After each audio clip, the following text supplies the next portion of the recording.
or the COVID brain, whatever it is.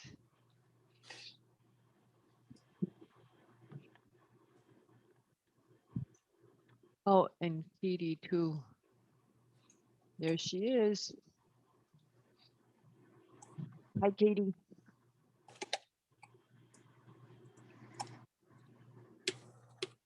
Hi, can you hear me? Yeah. Yeah, you're good. I forgot that my town hall thing is broken. I'll fix it later.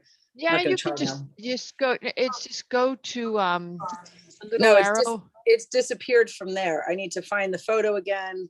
Oh, hold on. Maybe I have it in some handy place. Sometimes I have things in handy places, but very rarely. Yeah, let me try. I'll try to find it. It's not looking like I have it, but I have a really cool background of the Morgan Library if you want that. Okay. Once again, my sense of humor is never appreciated. I'm laughing. I don't get it. Okay.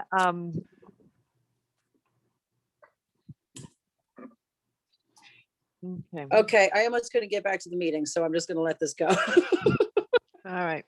I was like, oh, Okay. here, where's the icon? Complete panic. Complete panic. Yeah, I was like, I can hear everybody, but where are they? All right.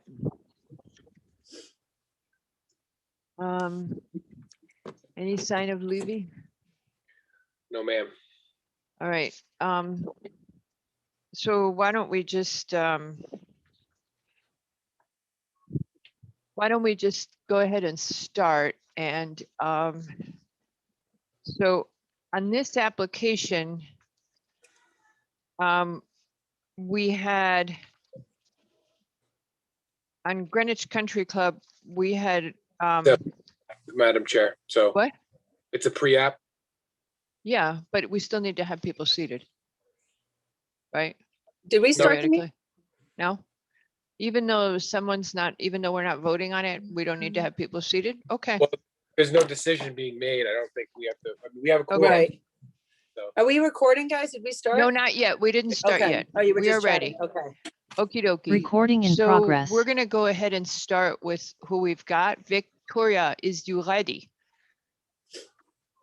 Yeah, yes, I'm ready. Okie doke. Hello, everybody. This is a meeting of the Town of Greenwich Planning and Zoning Commission being held virtually. We will now begin with our meeting. The regular meeting agenda. The first item is a discussion item for Greenwich Country Club for a pre-application review to discuss a golf learning center. And for the applicant, there's Peter Levy. And for the applicant is? Mr. Cohen. And Mr. Cohen has his hand up and there he comes. All right, we're in business. And it's now 5:02. Mr. Cohen, if you would go ahead. Good evening, all. Let me see if I can, there I am. There Howdy. you are. I'm here tonight for Greenwich Country Club. As Pat noted, this is a pre-application. I'm mainly going to try to respond to some of the open issues that were discussed at yesterday's briefing. But before I do, I want to just talk about the location of this new golf learning center. Pat's got some images that would help, I think.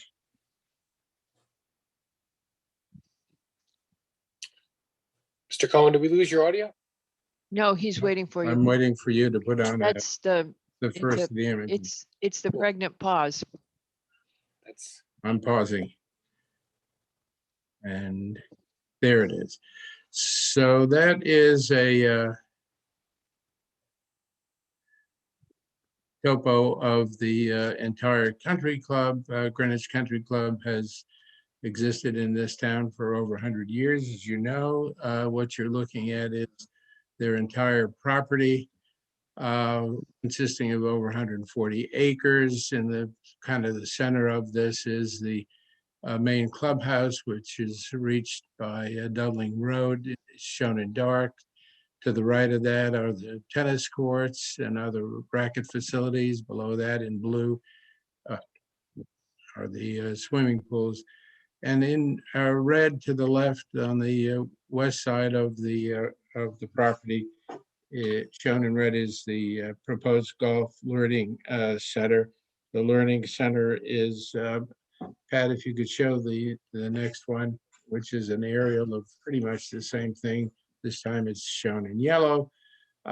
It's on the western side of the property. The building itself is about 3,500 square feet in size, and it's sited to the west of an existing squash building and adjacent to the golf course's 12th hole tee box, and it's part of the club's existing driving range. The next one, Pat. And there's kind of a close-up of what the new building is going to look like. As you can see, it's reachable only by an existing cart path, which would be extended a little bit. This is intended to serve the current membership only. There's no intent to expand the membership or to let any non-member utilize the facility. It's simply a way of providing greater services to the golfing community of the Greenwich Country Club. Pat, the next one is a kind of a rendering of what the building itself is going to look like. The front of, I guess the southern part of the building is shown with what appears to be a garage or barn doors. The question was asked in yesterday's briefing as to whether or not this was going to be a year-round facility. Yes, it is.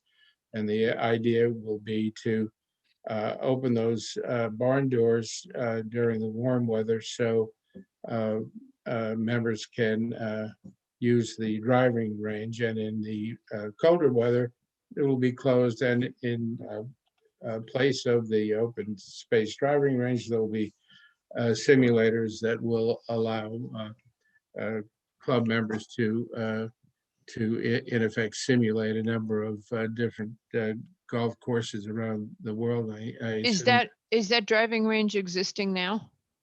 Yes. Okay. Yes, it is. So this will be put in the middle of it. In terms of the use, Pat, could you show the next image, which is a floor plan of the working part of this golf learning center. The bottom part of the image, the south side of the property, is where those barn doors are going to be, and there will be 4 stations, let me call them, 1 on either side and 2 in the middle.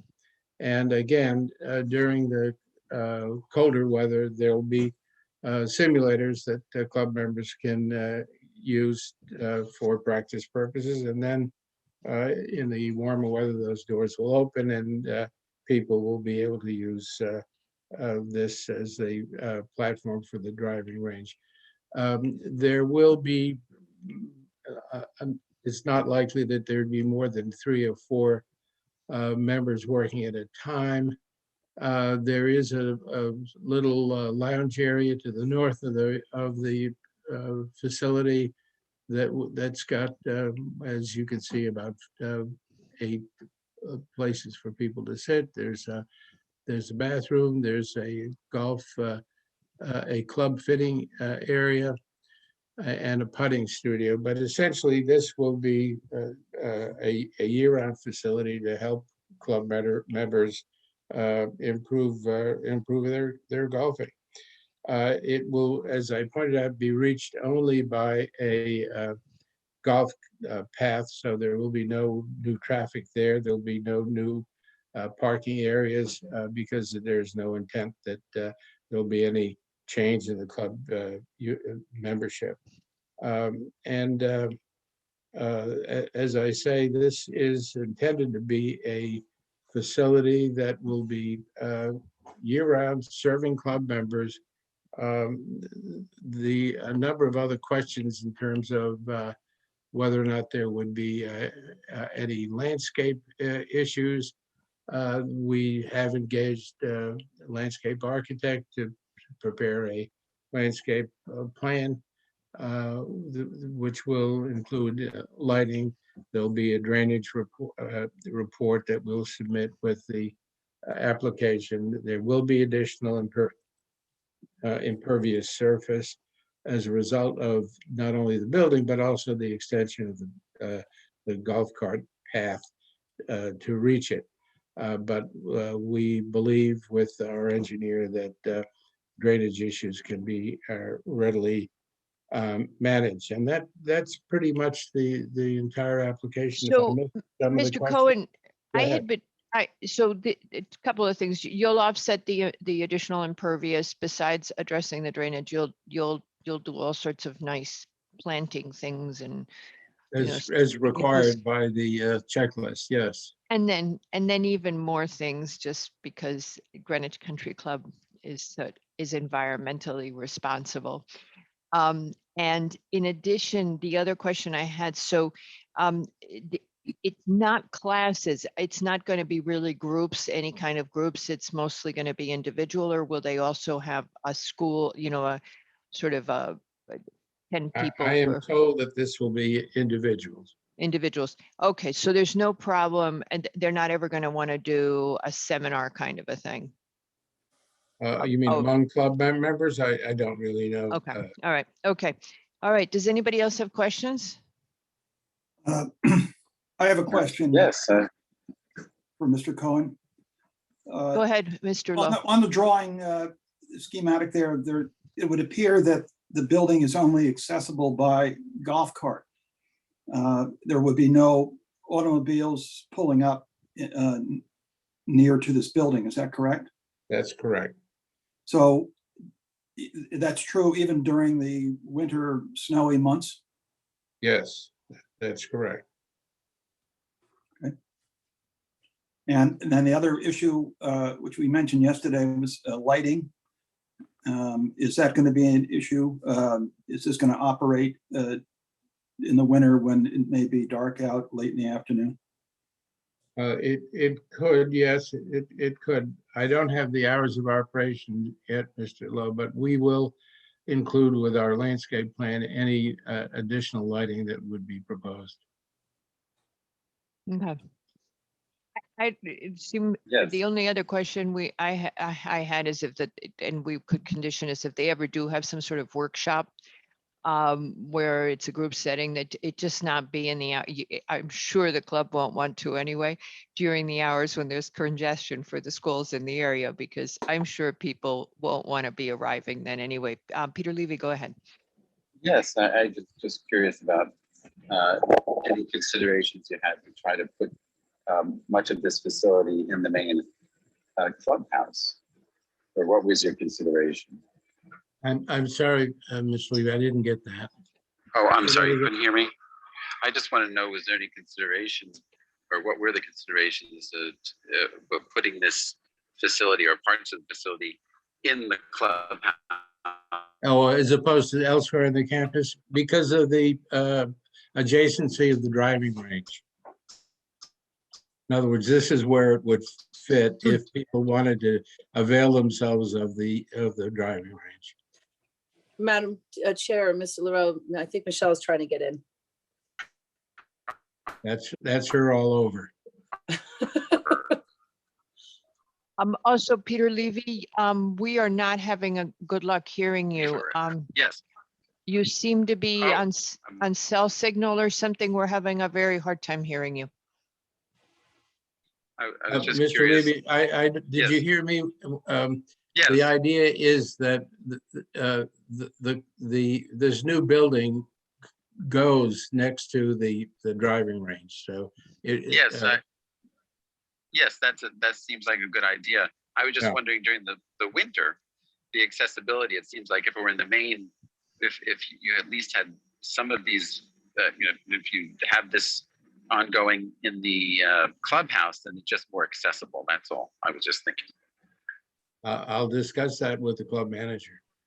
Okay, Anyway, all right, but thank you. thank you. Any other questions from the commission? No, I think you're all set, Mr. Cohen.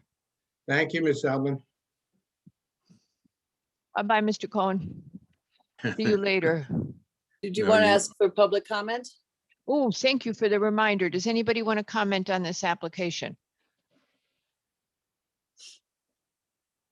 Okay, no comments. See, I knew that all along. Good night. Thank you. Thanks, Katie. All righty, for our second application, it's the Parat Memorial Library. It's a final site plan to install a tent for the summer reading program.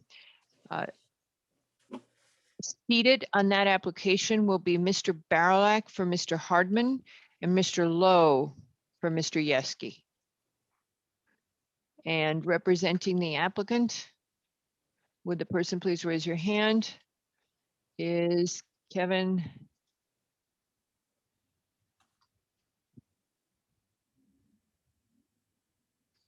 That didn't work. Okay, it worked now. All right, Mr. McCarthy, you should be all set.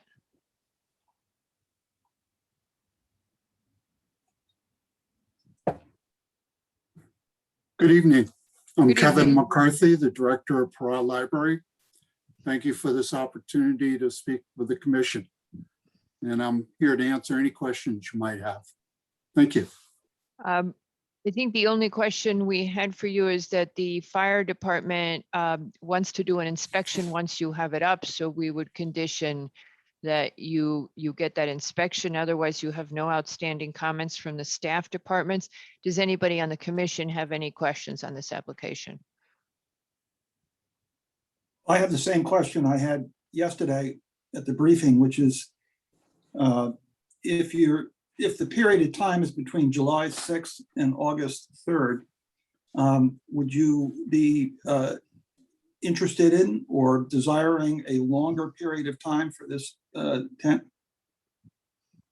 We have no intention or plan to extend the time of our summer reading club program for beyond those dates. Is that when it normally ends in the early August like that? Yes, it does. And then it'll restart in late September and hopefully this year in person inside. If what we thought about suggesting to you yesterday is you can go for 6 months. And we were thinking that if it came to you needing more time or you needing to have an approval up for it in September, that what we could do is allow staff to approve you so that you wouldn't have to come back to the commission if you needed extra time within the window that is possible. So you wouldn't have to come back and say to us, oh, you know what, it's September and it's distancing is back. So we thought we'd give you the option in case, just to make it easier for you if that's handy. That's generous of you. I would say that it's always a good idea managerially to have your options open. I agree. But I want to assure you that we Okay. have no interest in wanting to continue this past August 3rd. Okay, we'll leave you the option that if within the 6 months window that you could have it, that if you wish to extend, you would come back just in case, because who could have predicted the year and a half we've just lived? So I figured we'd make it easier. Although if we go back into any kind of emergency situation, Katie would have full authority regardless to approve social distancing things. So that's, I don't think the commission has any other questions. And with that, do I have any comments from the public? No comments from the public. Does anybody object to closing this item? Please raise your hand or flap at me. No objections. Okay, great. So with that, we will close this application and Mr. McRae, if I might have a motion. Okay. 90 Sound Beach Avenue, application PLPZ 2021-285. Applicant is seeking approval for section 613D of the building zone regulations for seasonal tent installation at the Perrott Memorial Library. The size and length of time proposed for the tent installation requires approval of the commission for section 613D3 of the building zone regulations. Whereas the library is a 1.14 acre property located in the R7 zone, the proposal seeks to install a 20 by 30 foot tent, and the applicant has requested the installation to occur from July 6, 2021 to August 3rd, 2021. The applicant knows that the tent is proposed for the summer only, with the expectation that social distancing requirements will be relaxed as the pandemic fades. Therefore, a motion to approve the final plan with the following comments. The applicant shall notify P&Z staff when the tent has been installed. And if the applicant wishes to convert this submittal to a seasonal installation, they must return to the planning and zoning staff for review with the following conditions: that the duration of the installation should be no more than 6 months from May to October, and the maximum size is 600 square feet. Smaller tents can be used, but not to exceed the maximum size. And the applicant shall address any and all remaining staff or interdepartmental issues. And just very specifically that the fire department has indicated a desire to inspect prior to the facility, prior to the tent being in use, and that the applicant is conditioned that they will comply with the fire department. Do I have a second to this motion? Second, That was tough. Barilak raised his hand first. But Peter beat me on seniority Okay. and good looks. Okie doke. Okay. So get you nowhere.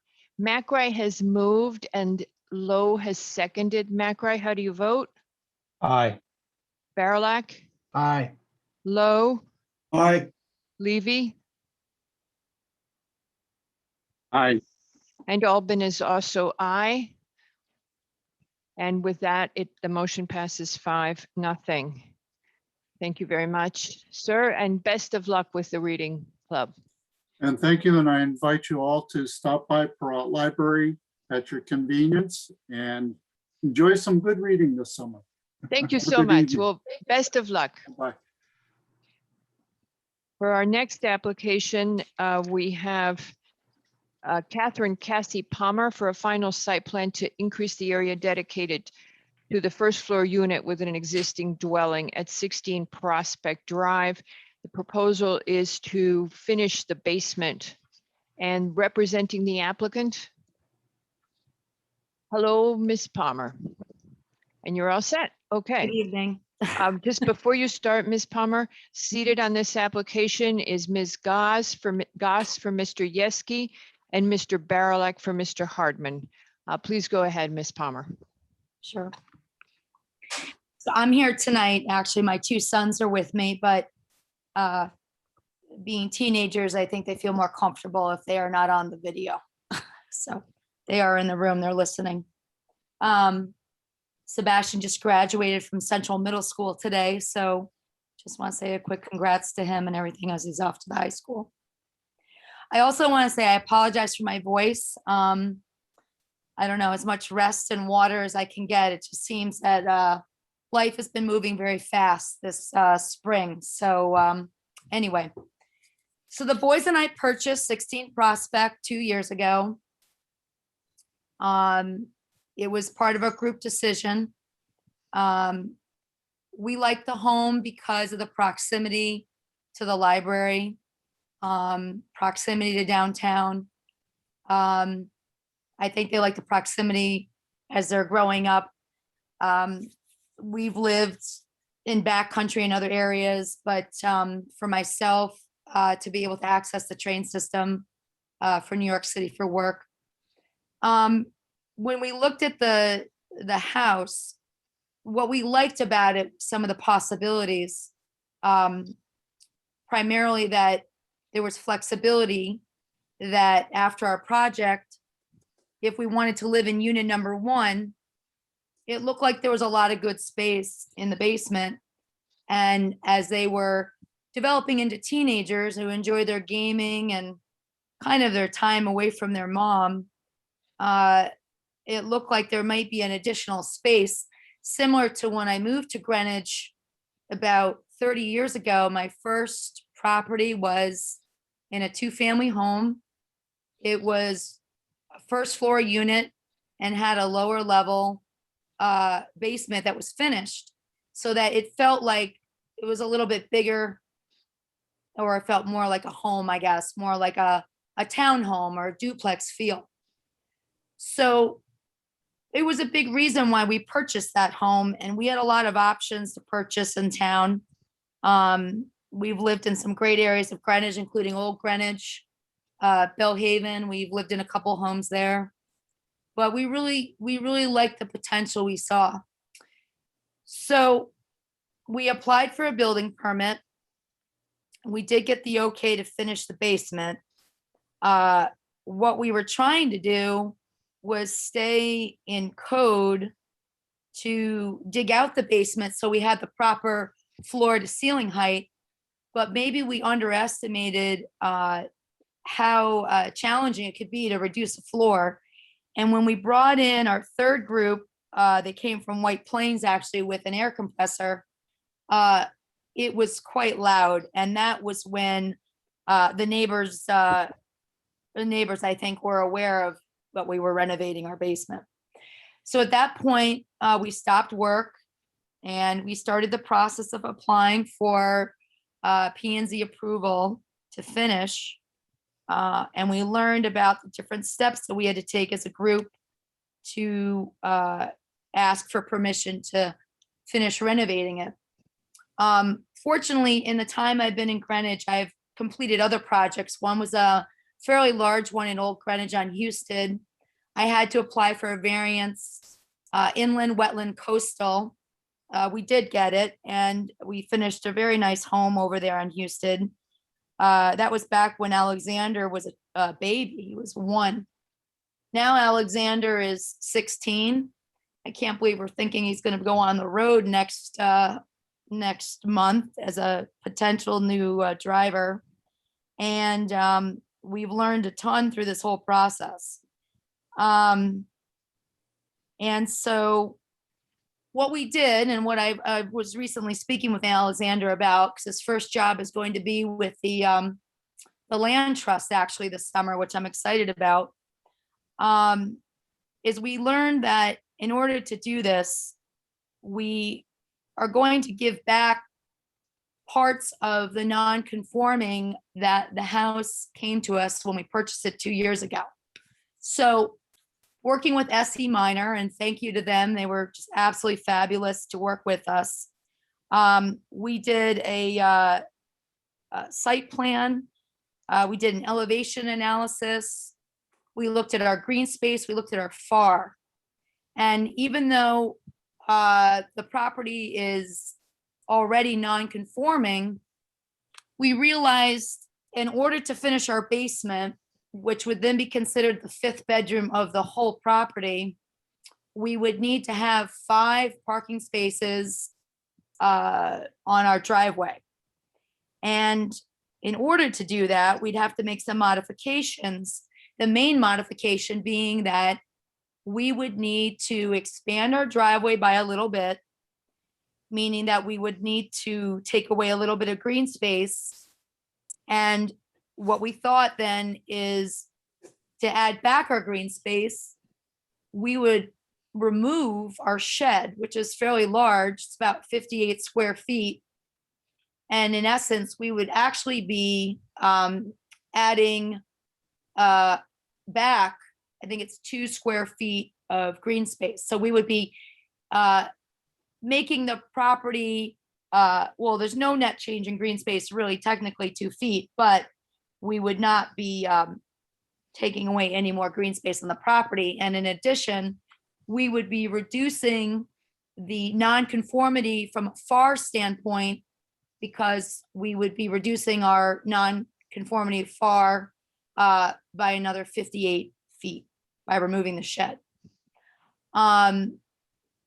So that's pretty much a summary. And I I hope I have not said that too fast, or I've clarified that as best as I can, but that's simply what we are looking for. We're just looking to intensify, not expand the house, just work within our existing footprint.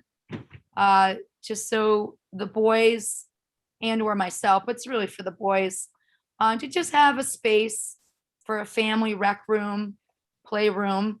Although I guess we call it a rec room now that they're 14 and 16, so they're not really little children anymore. They're just tall children. And that way we have kind of a separation and allows it to be a more usable, family-friendly unit. As you can see on our plans, the other challenge with unit number 1 is that it really never had a proper eat-in kitchen. So what we've done is we've taken space next to our kitchen. We're technically calling it a dining room, but it's really meant to be the eat-in kitchen part. We are building another bathroom just because there's only one small bathroom in that unit off the bedroom. And then we are also moving the doorway from the first floor unit to the basement. For some reason, the prior owners had it going into a bedroom. So to right that, we're actually going to move that doorway to the kitchen so that it's a proper, I'd say a proper entry and exit to the basement for the family room and playroom. And I think, once that's all done, and we've been making some other updates along the way, it really is going to be a proper 2-level unit that'll be more conducive to family living and living for beyond just a single person, whichever way that family may be. So that's it for tonight. I hope I've explained that succinctly and honestly for how we came about to this property, and appreciate any questions or where we go from here. Does anybody on the commission wish to begin with the questions? Ms. Palmer, I'm having a hard time trying to follow the proposed and the first floor plans. Either proposed as a bathroom in the off the foyer of the front door, and Right. then it's still there. So actually, to get to the bathroom, you go through the foyer to get to that bathroom. Right, so.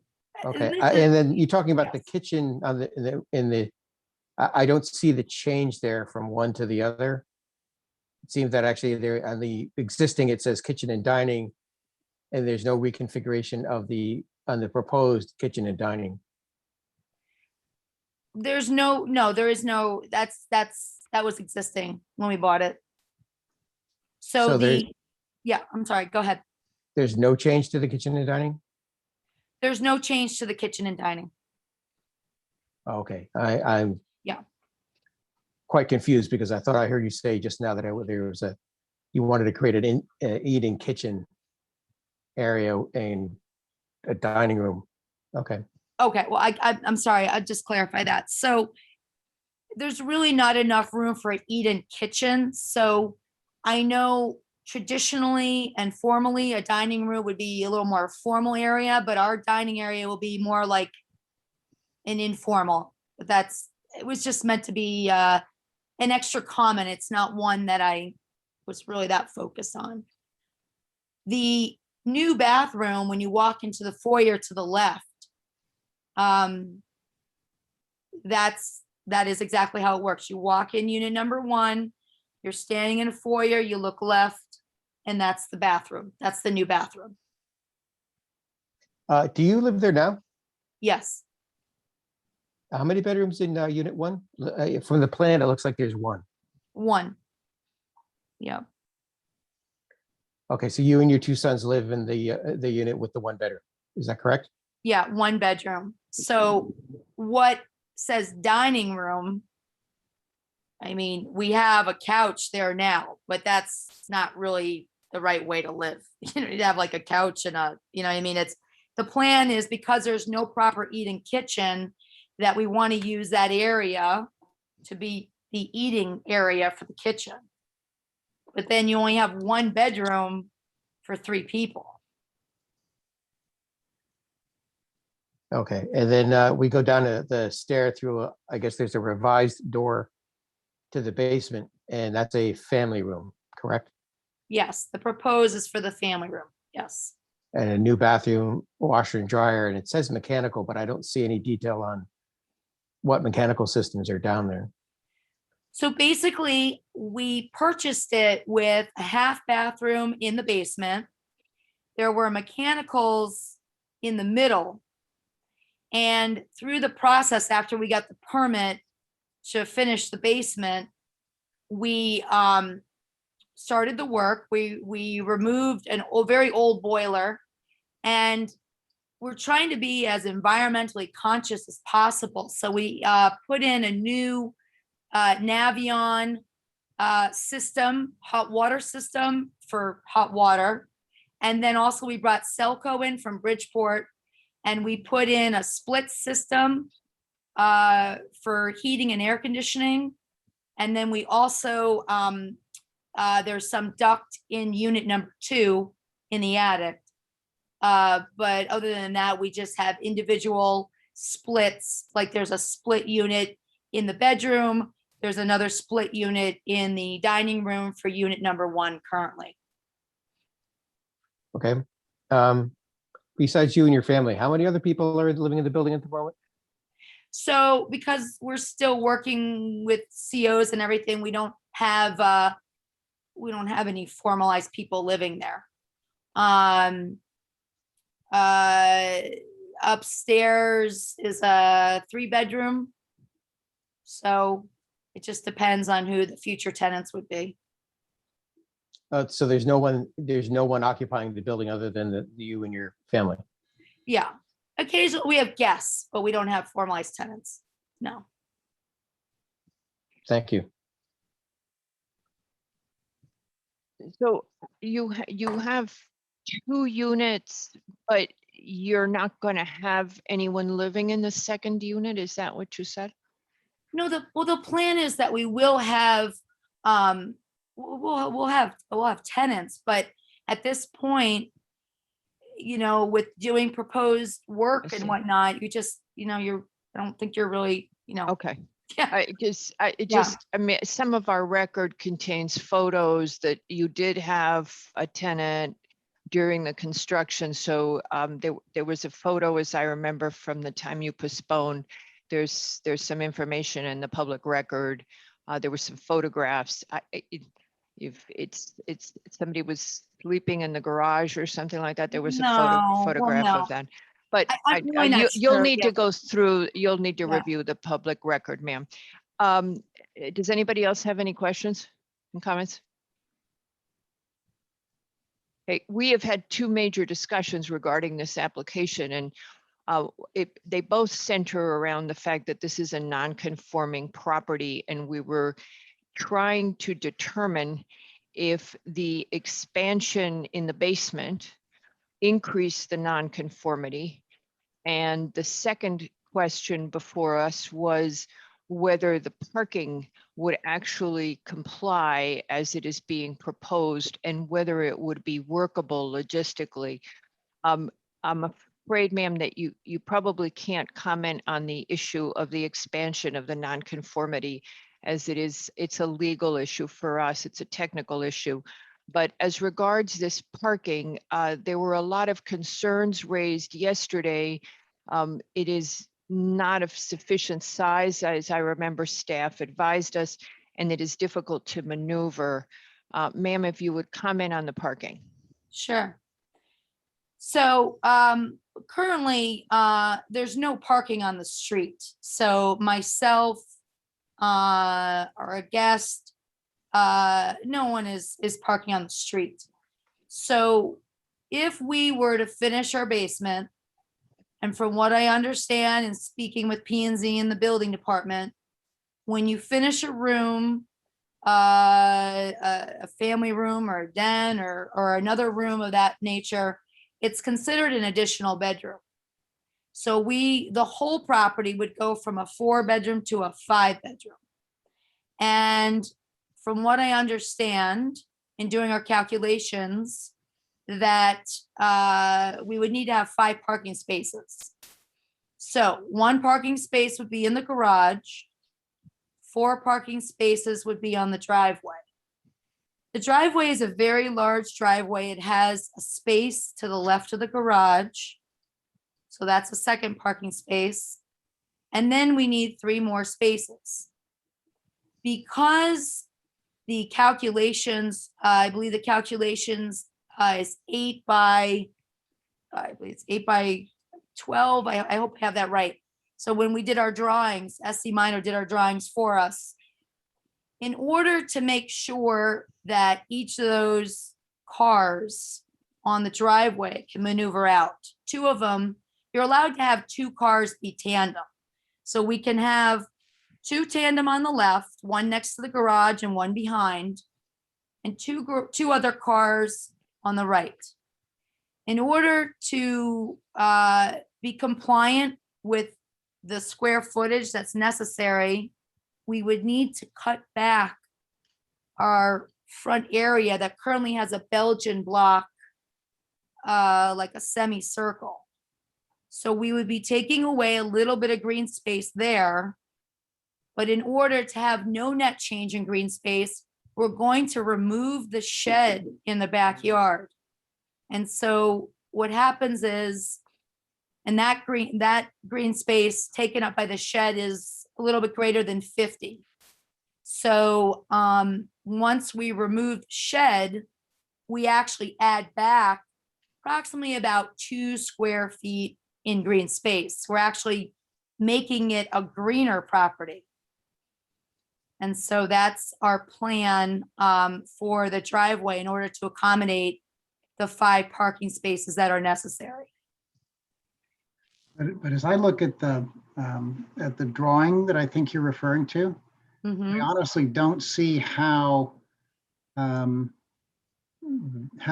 car can get out of that driveway past the 5th car. That doesn't look like a space that a normal driver could easily maneuver out without everybody having to move car number 5 into the street.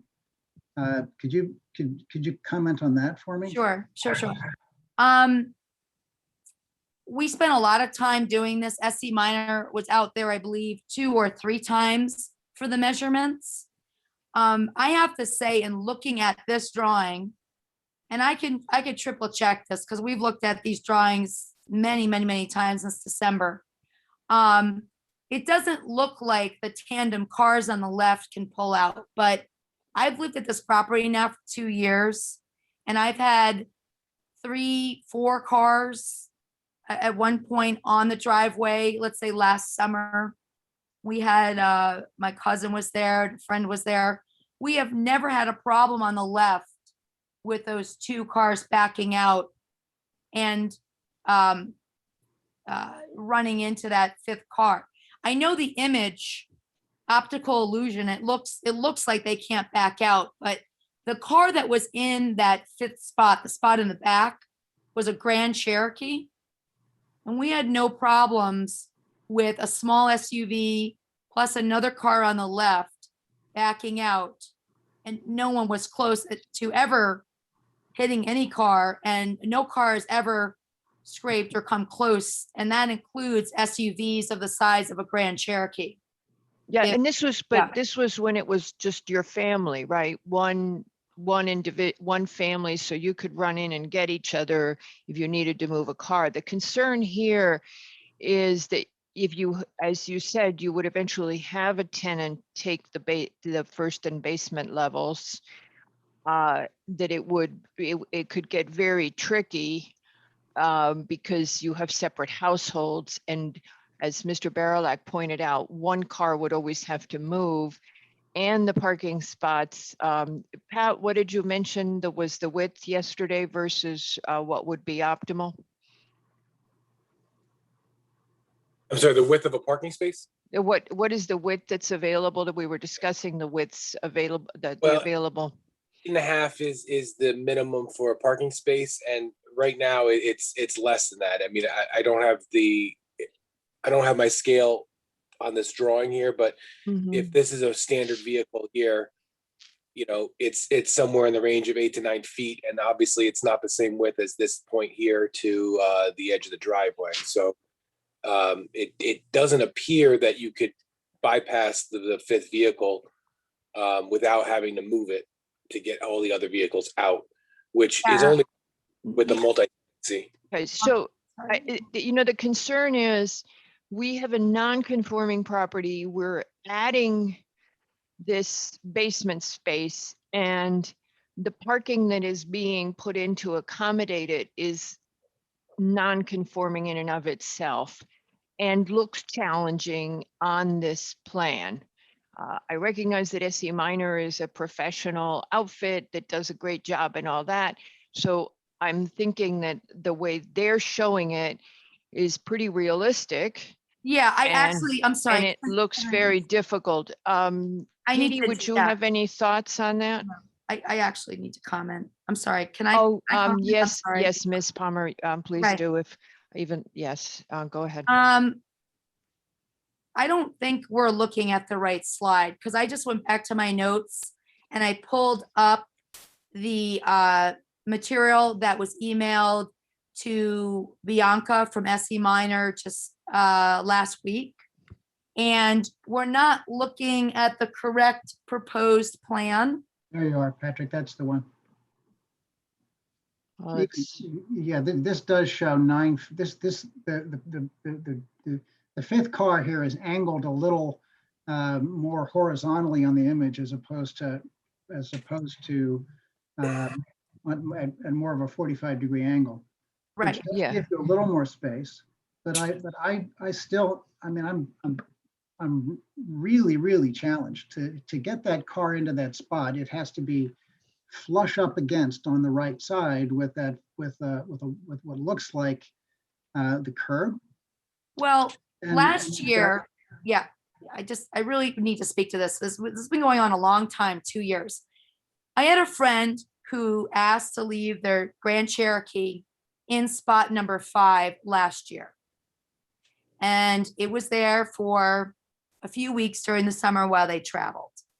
And during that time, we were still able to get in and out on the left and never had a problem passing the Grand Cherokee before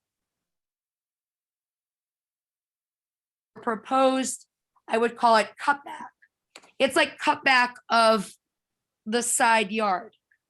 So if we're all looking at the proposed driveway modification, clearly, if it works without the modification, we're not going to have a problem once we do the modification. A Grand Cherokee is a very large SUV. It's a car. It's a big car. And I've been living there for 2 years now, back and forth, in and out. So I just want to say it worked before the driveway modification. So I really don't think it's going to be a problem after we do the driveway modification, which we all should be looking at. We should be looking at the initial drawing. That was what we drew. Well, Wow. Patrick, Patrick, you might take a look at page 7 of the PDF. There's a photograph that might be illustrative. My concern is I hear what you're saying. I think that car that's shown in this photograph is not a Grand Cherokee. I think this looks like a compact to me. And maybe it's just me. That's not a parking configuration that I would like to handle. It does- Okay, oh, hold on. Well, I'd just like to comment. Please what- go ahead, Mr. Lowe. No, it's not. I'm it's sorry, not. Mr. Levy. Sorry, Mr. Levy. Sorry. How confusing. So one of the benefits of this parking configuration is that there's no fence or barrier between the adjoining property, which is also asphalted, so that if somebody has to swing wide, they can swing wide into the other property. Mr. Uh, Levy, I the- thought there was testimony at the last hearing that there's now a fence up there. Yeah. Oh, well, I'm Am looking I at the wr- picture. Am I Yeah, wrong on and- that, Ms. And Palmer? not only that, Mr. Levy, but for us to assume that somebody No, is no, going, excuse me, I haven't finished. okay, But that's not pertinent. What's pertinent is what you're showing us. And what you're showing us, the documentation you're showing us, that is not constructive in showing us how this can work. So we need to have a document that demonstrates that it does work for the parking configuration. What I see, I don't understand how it works. So SE Minor or whoever is drawing this has to draw something which has dimensions on it or something, so we can see how cars can move in and move out, or a diagram of how these cars are moving in and out of the space. But as presented, the configuration is confusing and not representative of how it may work. Okay. That's all I want to say. Oh, can I please comment briefly to that? yes, Please. ma'am, Okay. you may comment. So what we were thinking and what we propose, and we can also summarize this in a Word document, a narrative, is that unit 1 would have the 2 cars on the left, and unit 2 will have, I'm sorry, cars, 2 spots on the left, and unit 2 will have the 2 spots on the right plus the garage. So that was what we were proposing. It is not in a narrative format currently. We could summarize that. But as you can see, you know, we have put a lot of work, because when they require, I believe it's 8 by 18? I have to look at the dimension one more time. That's a really, really big car. Cars aren't really that big, but we had to have that amount of square footage. So that might be a good idea, that we could summarize it in a narrative format.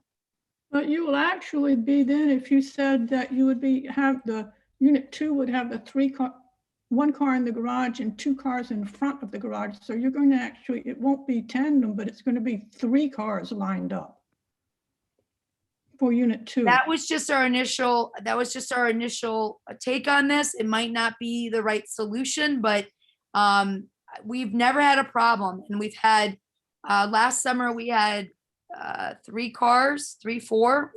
We had one in the garage and 3, and not once in 2 years have I ever had a problem with myself, my family, or guests, or someone was blocked in, or that type of thing. But if a narrative is what makes people more comfortable, then we do that, you know, and we take a step back and really think about it. We just know that if we should cut more into our front area there, that'll just make it easier.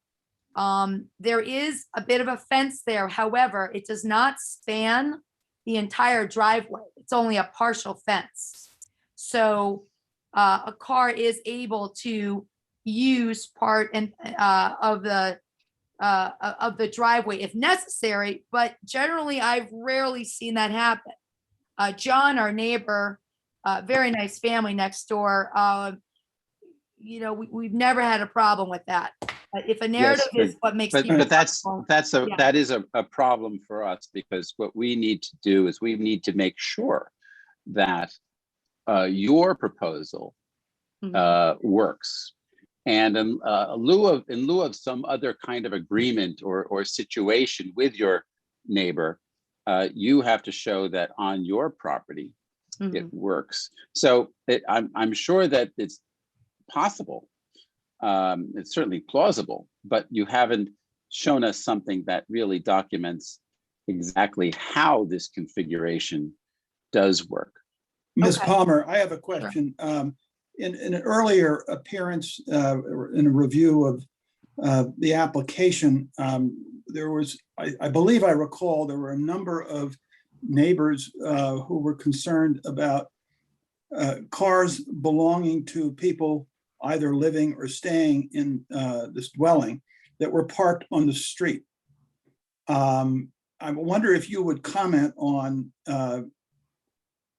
whether those cars belong to you or to people staying in this house. And Sure.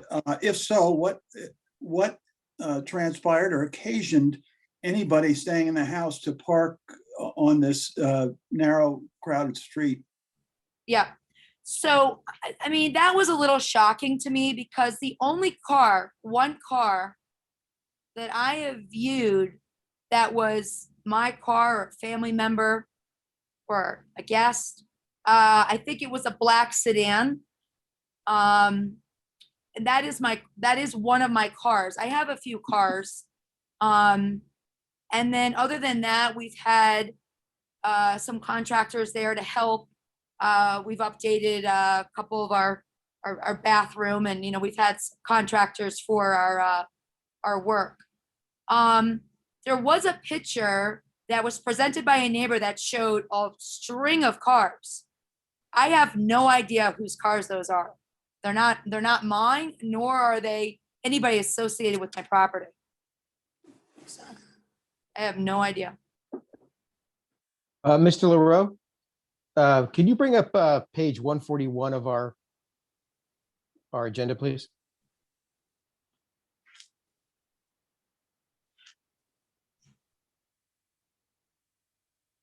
Which drawing is that, Mr.? Page 141.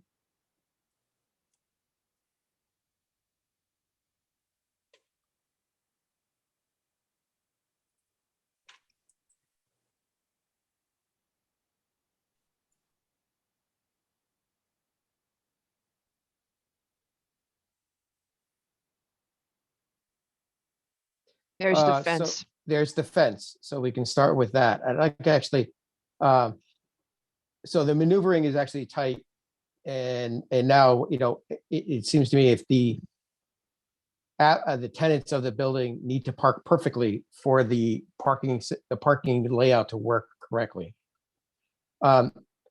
Ms. Palmer, on the site plan, Mr. LaRoe, if you could bring the site plan back up again. On the site plan, it's indicating that actually you're going to be cutting back and putting in more pavement to accommodate the fifth car there. From what I see on the site plan and photographs that have been supplied, and actually a street view that I'm looking at, it looks like that a shrub and the tree in the front yard needs to be removed to accommodate that. And this is according to the site plan that was provided. Sure. I'm sorry. Are we looking at a specific photograph, maybe? I'm actually looking at Google Street View. And Mr. LaRoe, if you can move it, zoom in there. Mr. Macker, are you at this drawing? You said sites are. Yes, this drawing's good. Perfect drawing. Yep. Zoom right in where your hand is. Thank you.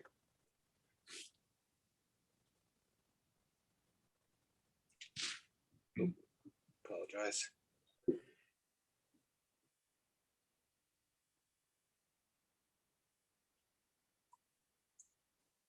So from what I'm seeing, where the corner of car number 5 is a tree. And that the fence that's in the front yard needs to be cut back. And that the curb needs to be cut back as well. So we are actually opening up the curb, removing the trees, removing the fence, removing the railroad tie that's indicated there to have this happen.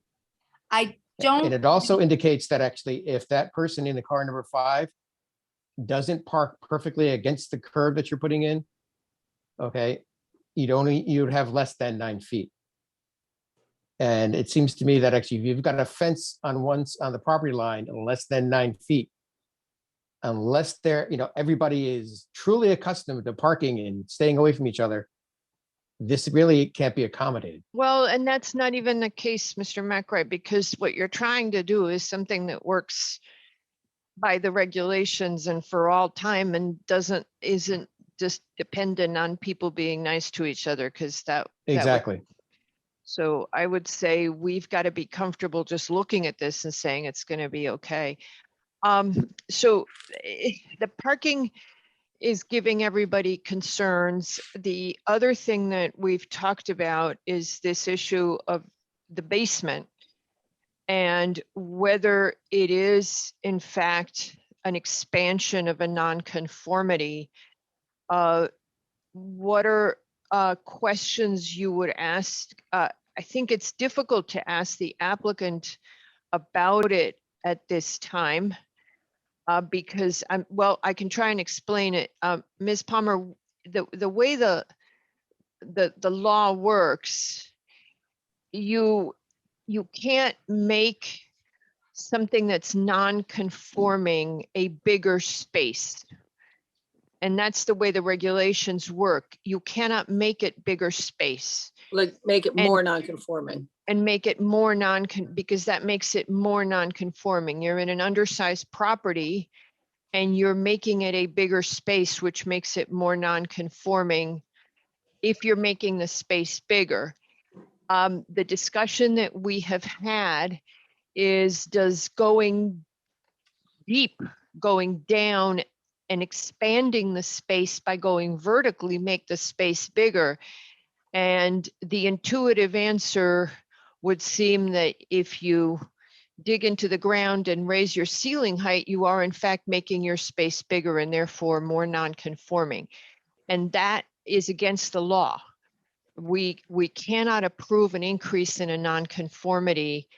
The example that, I don't know if you were at the briefing yesterday, the example that staff gave us that was so perfect was, if you have a non-conforming restaurant, you can put more chairs inside it, but you can't make the restaurant have more, become bigger. And that, because it's not by law, we can't do that. It is prohibited for a planning and zoning commission to expand a non-conformity. Katie, could she even get a variance? Would that be possible? I mean, I can't speak for how the board would act upon that. I mean, that's not something that the board generally Does. does.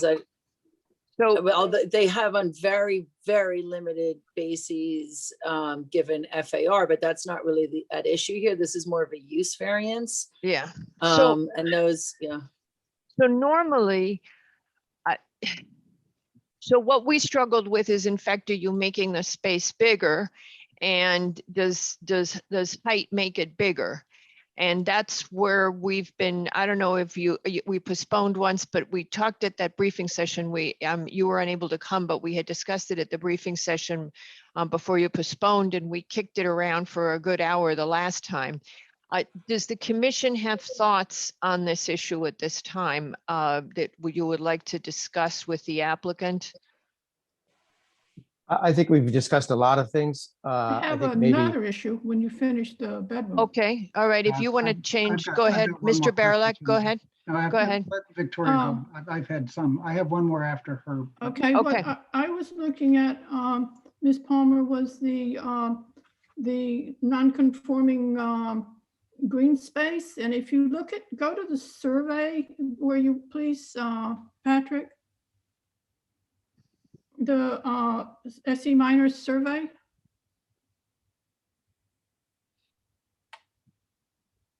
Where's Patrick?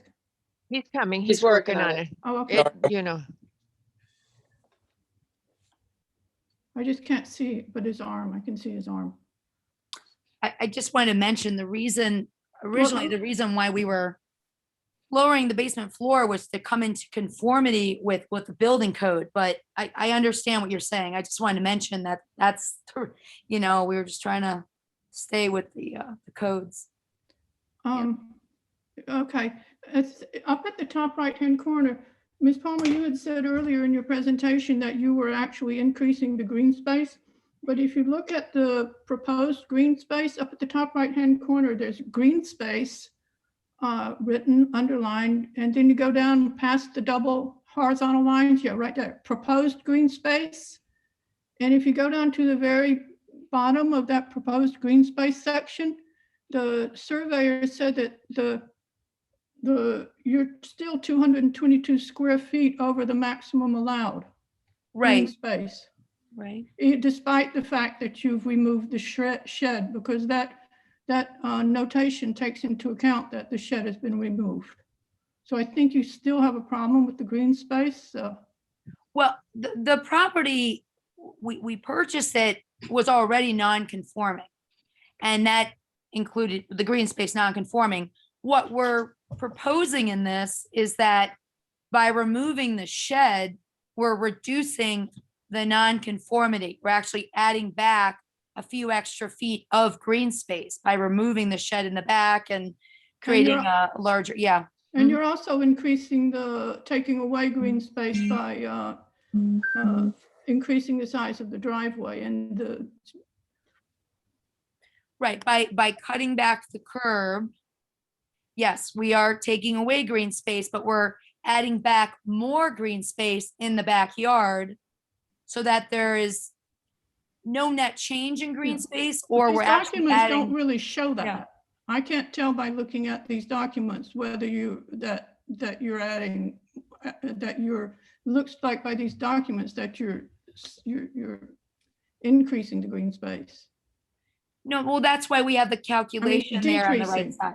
Decreasing the green space. No, we're What? increasing, we're increasing it. So currently we are 224 feet over the maximum allowed of non-green space.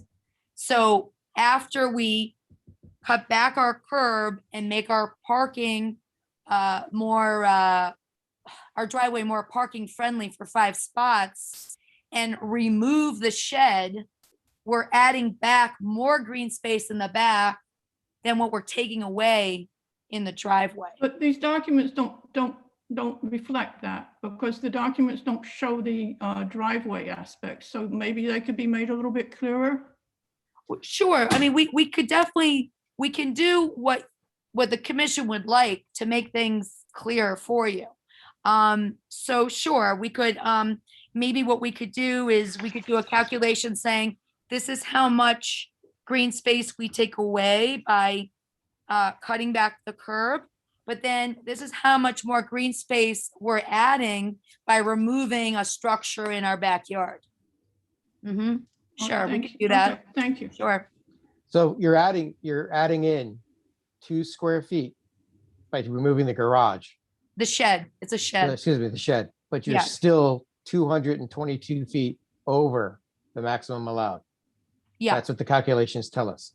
yes, yes. So currently, yeah, I'm sorry. go That ahead. 2 square feet seems to be a negligible amount based on the overage that you have on the site already.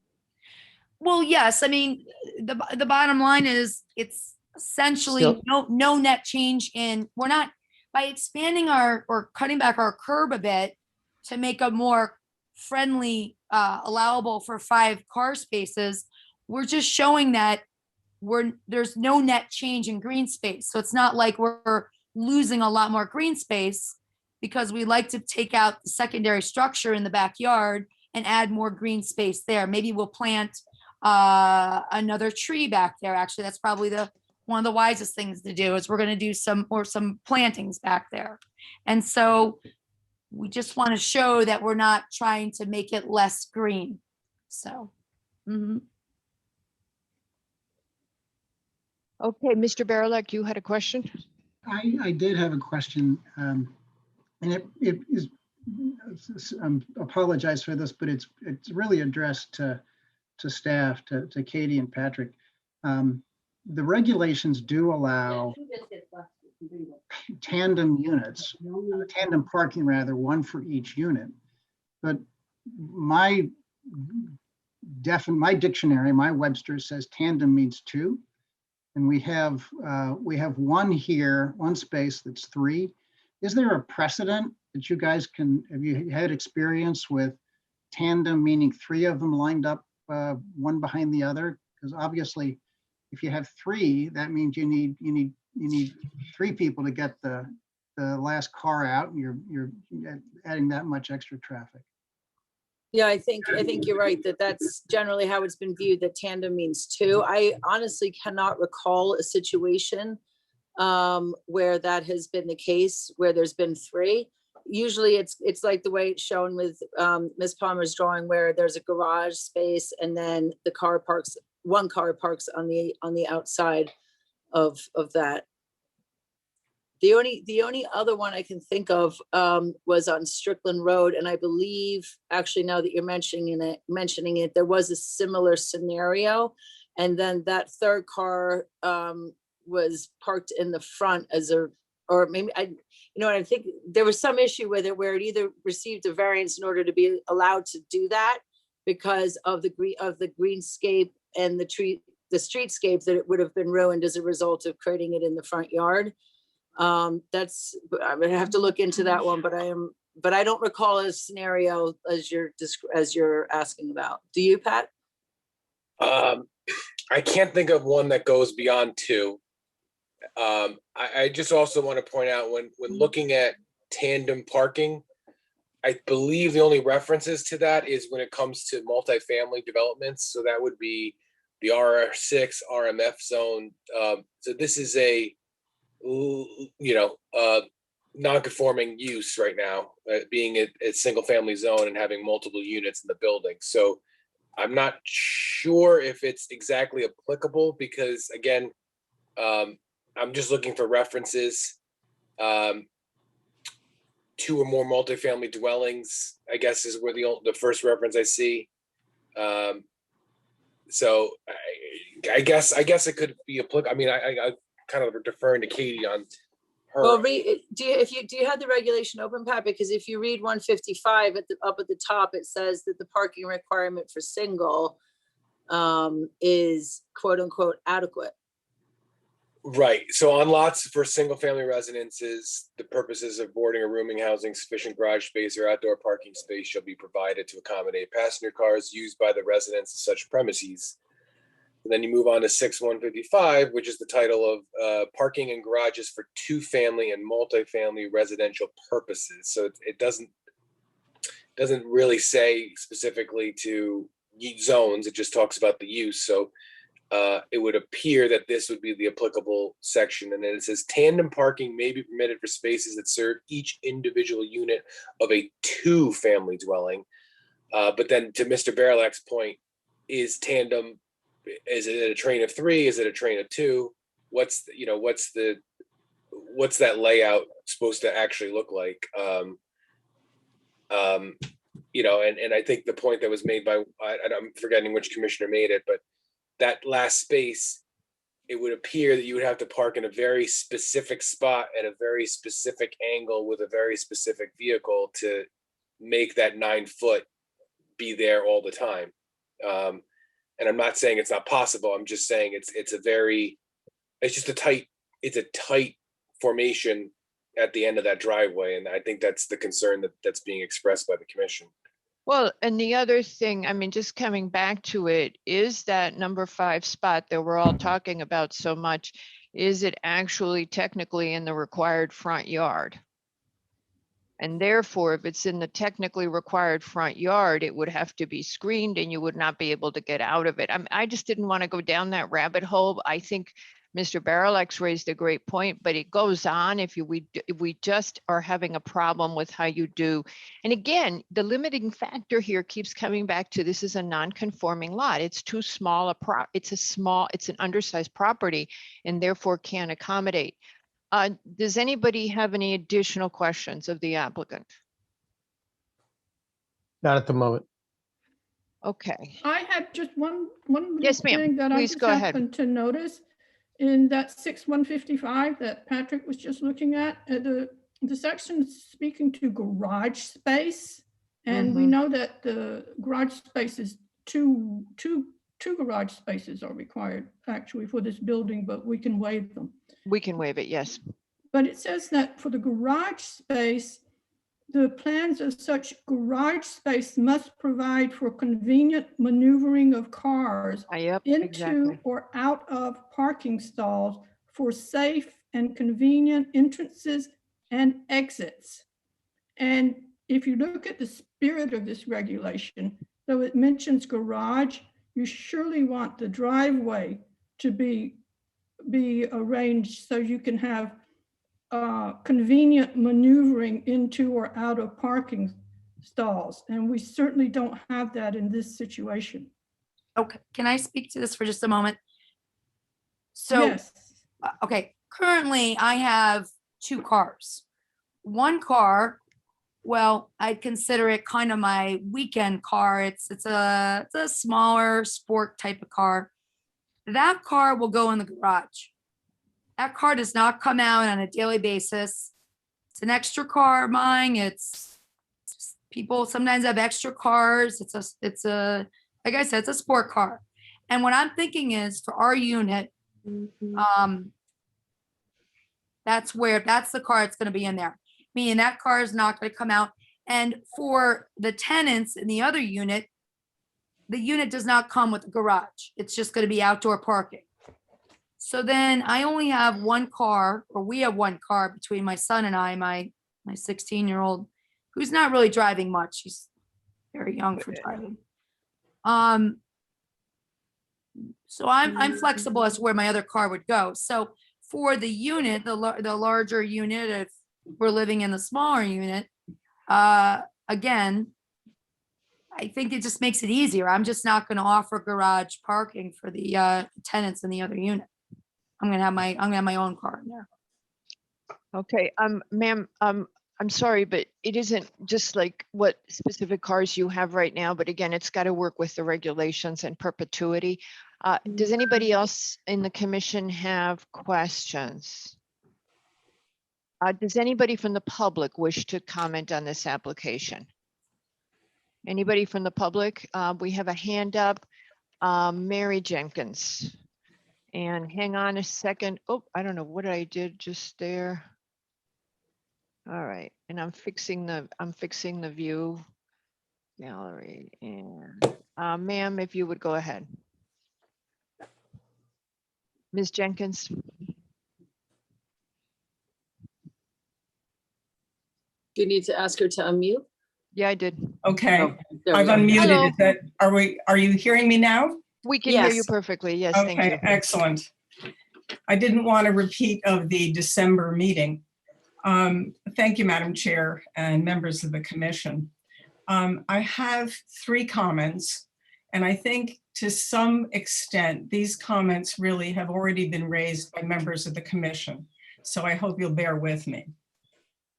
My first question is about the green space. I understand that the removal of the shed prevents the proposed change to the driveway from representing an increase to the size of the green space violation. I'm following again Ms. Palmer's calculations or SE Minor's calculations. What I am puzzled by is the idea that what is proposed is essentially, from a layman's point of view, laywoman's point of view, a new violation in a different area of the property and for a different use. Logically, that seems to give the property owner a right to maintain and repurpose a violation of a particular dimension once it has initially occurred. If this is permitted under the zoning regulations, I guess I understand, but I remain puzzled that a pre-existing violation becomes what feels like a property right.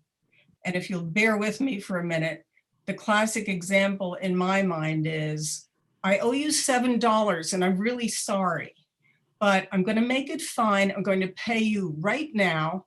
And here is a $4 bill and a $3 bill. So the green space violation, it seems to me, although it may be reduced by 2 feet, is not giving anything back that the landowner is entitled to determine. And again, I beg your indulgence because I am not a real estate lawyer and I don't know the zoning regulations that well. I would also point out that the question that I raised was whether the change to the front stoop, which is not reflected on SE Minor's survey, which came after the February 23rd date of that survey, has also been taken into account in terms of calculating the green space, because it may be 2 feet given back and 2 feet taken away also in a different location. That was the first of my 3 points. The parking issue is a point of tremendous sensitivity in this neighborhood. I cannot emphasize that enough. I would point out that there is a fence, but a fence between the 2 driveways on the property. But I do not believe that there have ever been 5 cars on the property. If there have been 3 or 4 cars on the property, the practical experience doesn't reflect what it would be like if that 5th car were in fact pulled in there.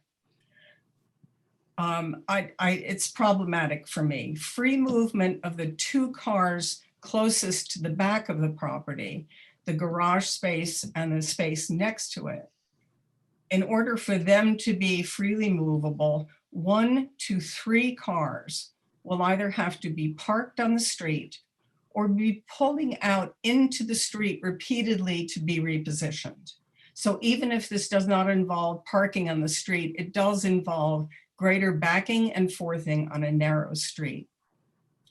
As I said at the December meeting, we are a short, narrow, densely populated street.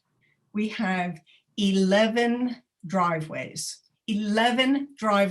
on a narrow street, and the owners of those properties need to be reasonably accessible to their own property. So it's not only the back out, because it's a narrow street, you need space either side of the driveway in order to back out onto the street.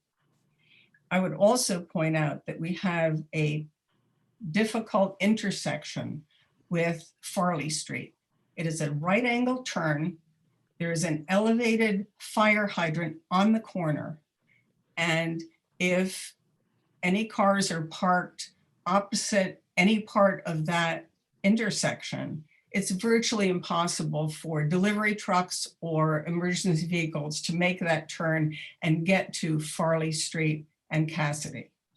So it's not just a question of how does it look to have cars on the street. It's also a question of safety and convenience for other people who are on the street. And finally, I'm going to raise this, although the commission had not discussed it at the staff meeting yesterday.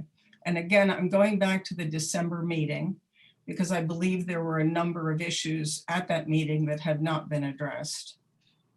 The applicant was asked at that meeting, according to my notes, and I'm not infallible, to provide information about the common areas subject to the 3rd electric meter, which was installed on a 2-family house.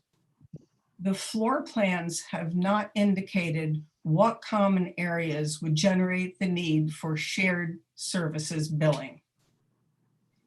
The original application also listed as item 3 of basement renovations, and I'm quoting here the application, install new entry door to backyard from the basement.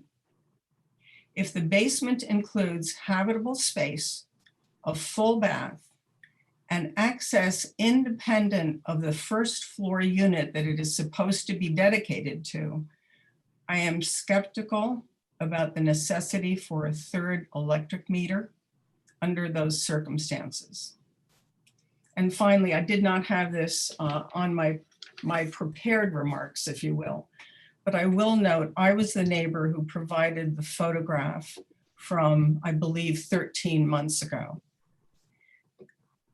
The photograph was fully disclosed as not being all Ms. Palmer's cars, but of the cars parked on the street, only 3 were not associated with her property at that time.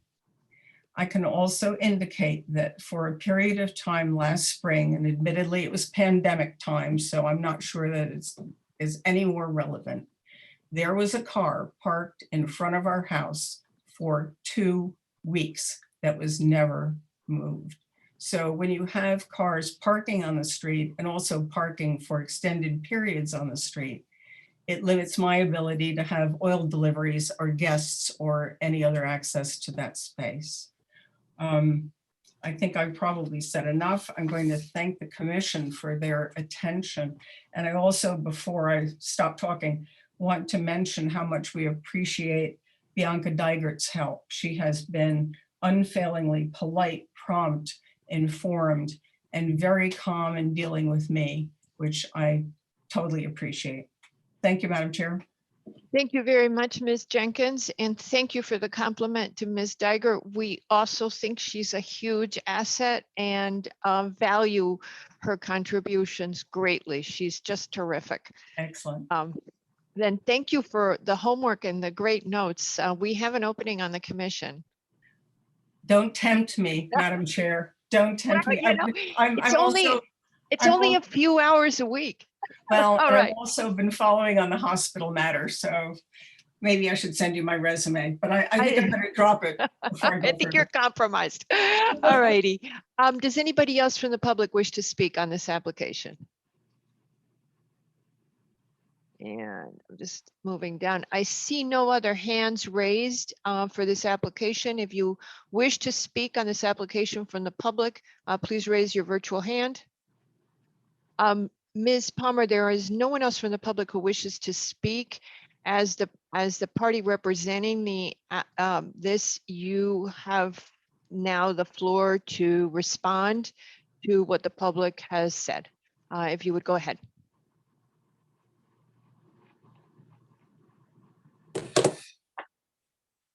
You're muted, Ms. Palmer, if you could start over and unmute.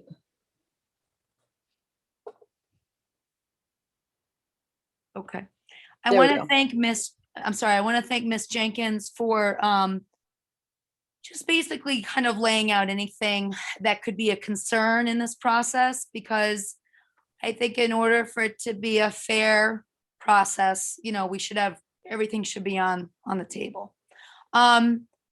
I'm going to say in the 2 years I've been there, there's never been more than 2 cars at one time that have been on the road associated to my home. And I'd say most of the time, one would be if it was a guest or a friend, the other one would be a contractor, because we've had some tiling done, we've worked on some cosmetic things, and I've had a contractor there usually on a regular basis. And if they have a little larger truck, there has never at any time been anyone associated with my property that has parked for an extended period of time anywhere on the street.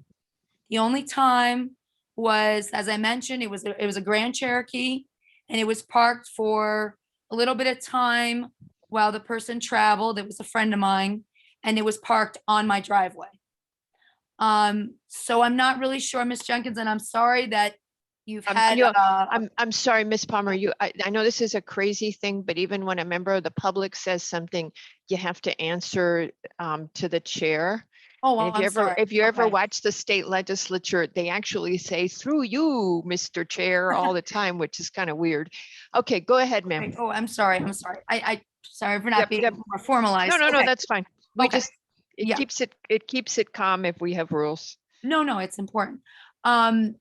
So I just want to say I apologize if there's been some difficulty with certain people parking on streets in front of certain properties, but they are not related to my property. Being there over 2 years is a significant amount of time that I can honestly talk about if the parking or the movement of cars have been an issue. I haven't seen it be an issue. I've lived for about 30 years. Also, I've had an apartment in New York City. I am originally from the state of California, where I was born, and I am a car person. I'm sorry, I've always liked having a few cars. So I know a lot about parking, especially having an apartment in New York City and having a car in New York City for close to 30 years as well, Manhattan. where I went to, my MBA and my graduate work at NYU Stern and Columbia from New York. I have never seen a problem with this home and parking. And I will say, we've never had more than one car parked on the street in front of the house. Over the last year with pandemic and everything, and with this process, we've been careful to have no cars parked on the street. I agree that maybe we should have some more calculations or show exactly how the flow of the parking would work for each unit. I spoke a bit about my extra car, which I would put that in a garage. I would not offer. I know I can't just speak for our family. But we've done the best we can. We spent a lot of time, we've spent a lot of money, a lot of resources to work with the commission to not make not only a worse impact with what we're asking for, but to better the FAR, the non-conforming FAR and the non-conforming green space. I think the term violation is a little harsh. We're not into violating anything. We're just trying to work with the rules and the regs. And truly, we purchased this home to be a partial family home and to prepare for a double college tuition that's coming up quickly. That is why we purchased this. And simply that is it. And we appreciate the feedback, but as I said, after 2 years, we've really put a lot of work in trying to work this out to be, fair in this process. And thank you very much. I hope I haven't been too long-winded in that, but we're just trying to talk from our hearts and to be honest about this. Well, don't worry about it. It's Okay. always good to provide the detail that you Yeah. can. Thank you, Ms. Yeah. Palmer. Okay, thank you. So if nobody from the commission has any remaining questions, please raise your hand if you are opposed to closing this application at this time. Okay, so we will close this application now. And Mr. McRae, would you be in a position to make a motion? I think we can do that. Would you like to Yeah, would you sorry. like to discuss the project before we make a motion? Yes, good idea. So, okay, I'll go first. The, Okay,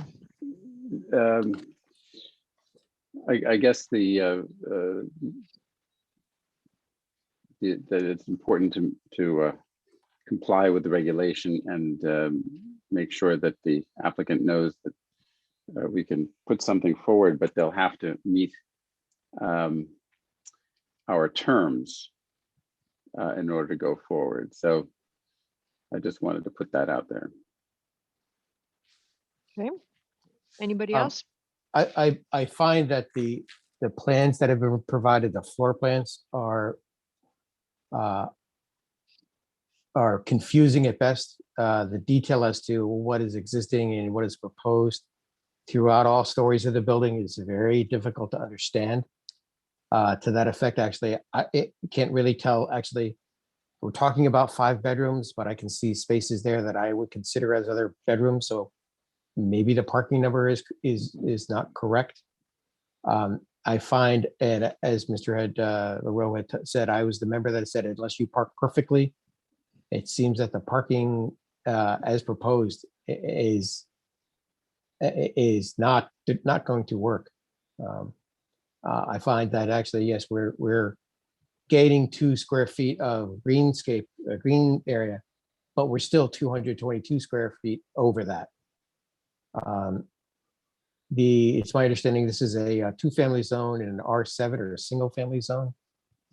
And it seems as we kind of peel back layers and layers of this application, we have nonconformity after nonconformity, and then on top, excavating the basement out actually now would make it even more nonconforming. I'm troubled by that. Also troubled by, yes, actually, if we're going to cut back the driveway at the front, we're going to put in a curb cut or expand the curb cut, take down a tree, just so we can squeeze a potential 5th car on the site. I am troubled by that as well. Okay. Victoria, you look like you want to say something, or? You're muted. You're still muted. Victoria. You're muted, Victoria. You're muted.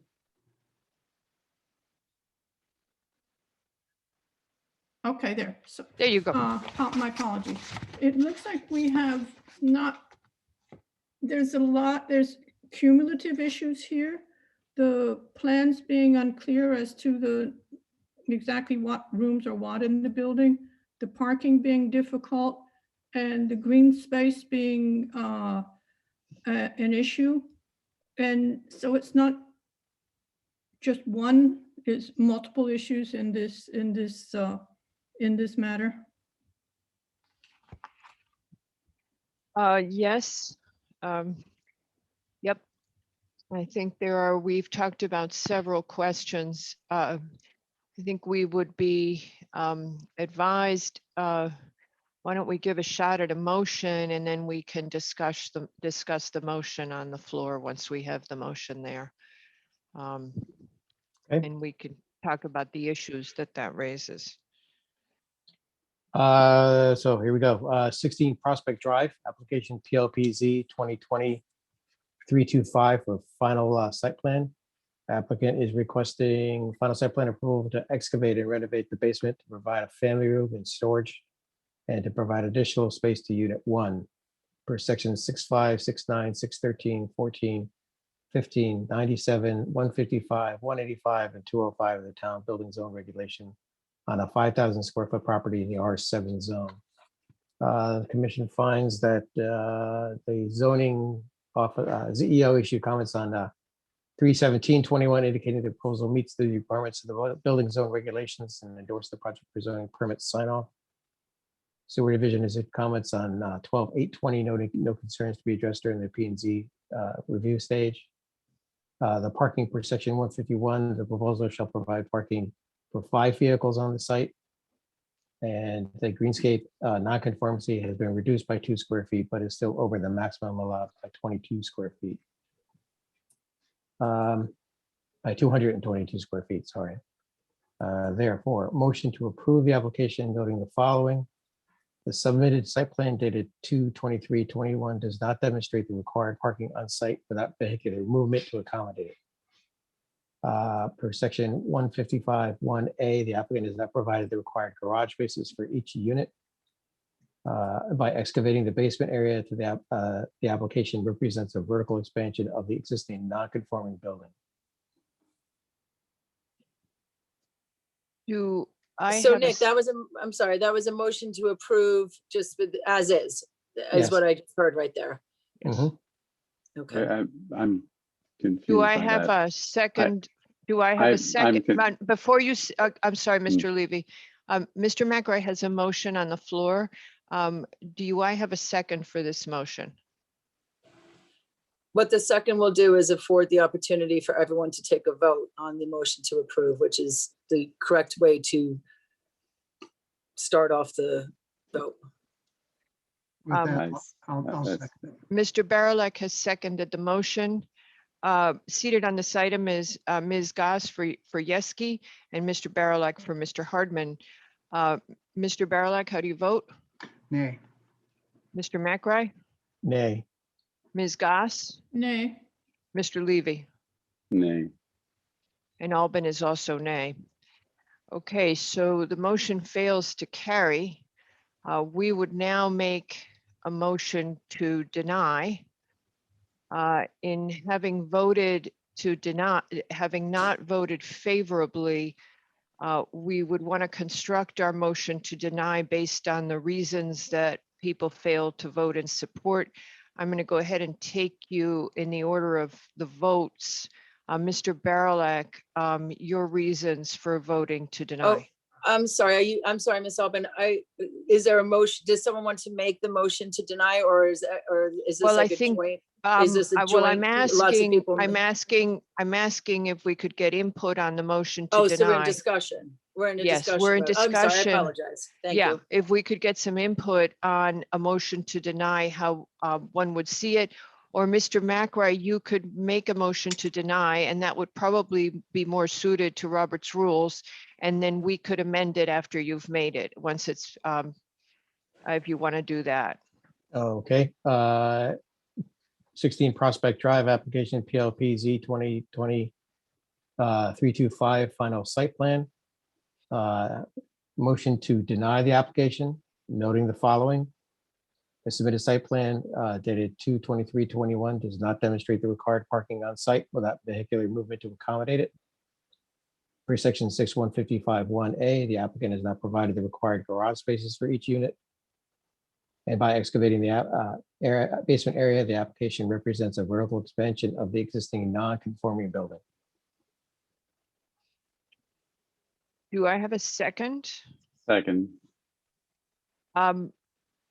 I would add, I would want to amend this to that in addition to the cited sections, the sections that you cited, Mr. McRae, of 6155, that the commission also discussed other parts of 6155 that it did not meet. And did you, and the greenscape issue, as well as the lack of clarity on on how the site plan overall affects the green space. If everyone's in agreement with that, Mr. Barilak, how do you vote? I vote in favor of the motion to deny. Mr. McRae, Aye. Ms. Goss, In favor of the motion to deny. Mr. Levy, Aye. in favor of the motion to deny, and I will concur and also vote in favor of the motion to deny. So the motion carries 5-0. Thank you very much, Ms. Palmer. Oh, she's gone. Okay. All right. Okay. So with that, I need a refresher. Okie dokie. Now we go to the public hearing. Do we have our friend Mr. Basili around? There he is. Well, he actually doesn't like to be a panelist, so I'm just going to fix it so you can talk. Okay, there you go. Hello, Mr. Basili. Are you all set? Just make sure we can hear you in case you have any problems. Oh, hello. How's everyone? Hello. Everybody's And, good. I can hear everyone. Seems like it's going to be a great night. Okie dokie. Well, I think it might have stopped raining, did it? Okay, so our first application. Oh, and by the way, before we open the public hearing, just to remind everybody that the YWCA Greenwich, Connecticut Greenwich Inc. at 259 East Putnam Avenue has postponed its application for tonight. And with that, we go to application number 4, which is Darren and Marion Slonecker and Peter and Lorraine Kelly for a final re-subdivision at 12 Hillcrest Lane and 1 Old Farm Lane. Mr. LaRoe, who's representing the applicant?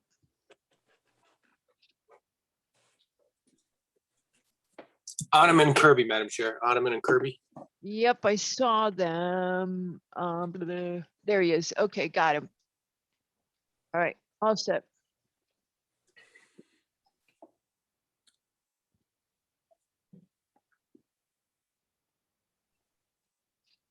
Hello. Hi. Hello. Hi. Good evening, Madam Chair and the rest of the committee. My name is Christian Fontanilla, representing Ottoman Kirby on behalf of the applicants, Darren and Marion Slonecker and Peter and Lorraine Kelly. We are proposing a re-subdivision plan for the reason of the owners of 12 Hillcrest Lane wants to give possession or of that stream or the drainage ditch that's coming out of the head wall from I believe that's southeastern or westerly of Hillcrest Lane. And we gave a letter to Wetlands Agency that states that both party agrees that 12 Hillcrest Lane owner will have a right of access to maintain that planting buffer that was required by Wetlands Agency when, because there's ongoing construction on 12 Hillcrest Lane. Mhm. And then it seems that Wetlands Agency has accepted that letter. They were okay with it. And that was settled. We received another comment from Jody Kuchar of Zoning Enforcement Office. So we have to revise that property swap configuration. We were able to address that and send the revision, and I believe that was already settled. I talked to Bianca Dygert, and she said that Jody Kuchar gave the sign off on the revised plan, and we didn't receive any other comments. Okay, so just before we start, just reminding everybody that Mr. Barilak and Mr. Lowe are seated on this application for the absent regulars, or one regular who has departed and the other one who is absent. Sir, on this property, the one concern that has come up repeatedly in staff comments is just a concern about the lack of stability in the stream bed, that it be protected the full length of the stream bed, and we can only make a notation on the plan. I believe that the law department has reviewed the language, or the IWWA has reviewed the language on the agreement, and that those were the two outstanding issues. Does anybody else have any comments on this application? Not at this time. Okay. Do I have any members of the public who wish to speak on this application? Please raise your virtual hand if you wish to speak on this application. Nobody wishes to speak on this application. Therefore, please raise your hand. Victoria, I can't see you at the moment, so if you would, oh, but you're not seated, so you're good. Does anybody have any objection to closing this application at this time, please wave your hand or speak up. Okay, then we will close this application, and we will decide it later tonight. Thank you, sir. Okay, thank you. Have a good evening. All right, and with that, we move to the next application, which is number 5, and is the Banksville Community House Board for a final site plan and special permit for a nursery school within the Banksville Community House at 12 Banksville Road. This is a must open tonight item. And it says Natali. I'm assuming that this is Mr. Natali. Is that who had his hand up?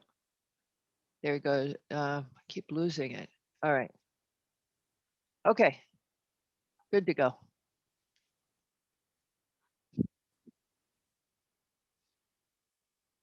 Marguerite, I think that's Tony Natal, and she's very definitely not a man. Okay. Thank you, ma'am. Thank you. Thank you. Sorry.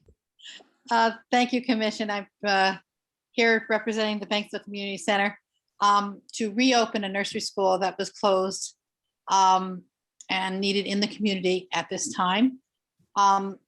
Originally, the school was open to 28 children, but as of the new regulations that the state has increased the number of square footage per child, we can only have 24 children in the space at this time. Our proposal is to put a temporary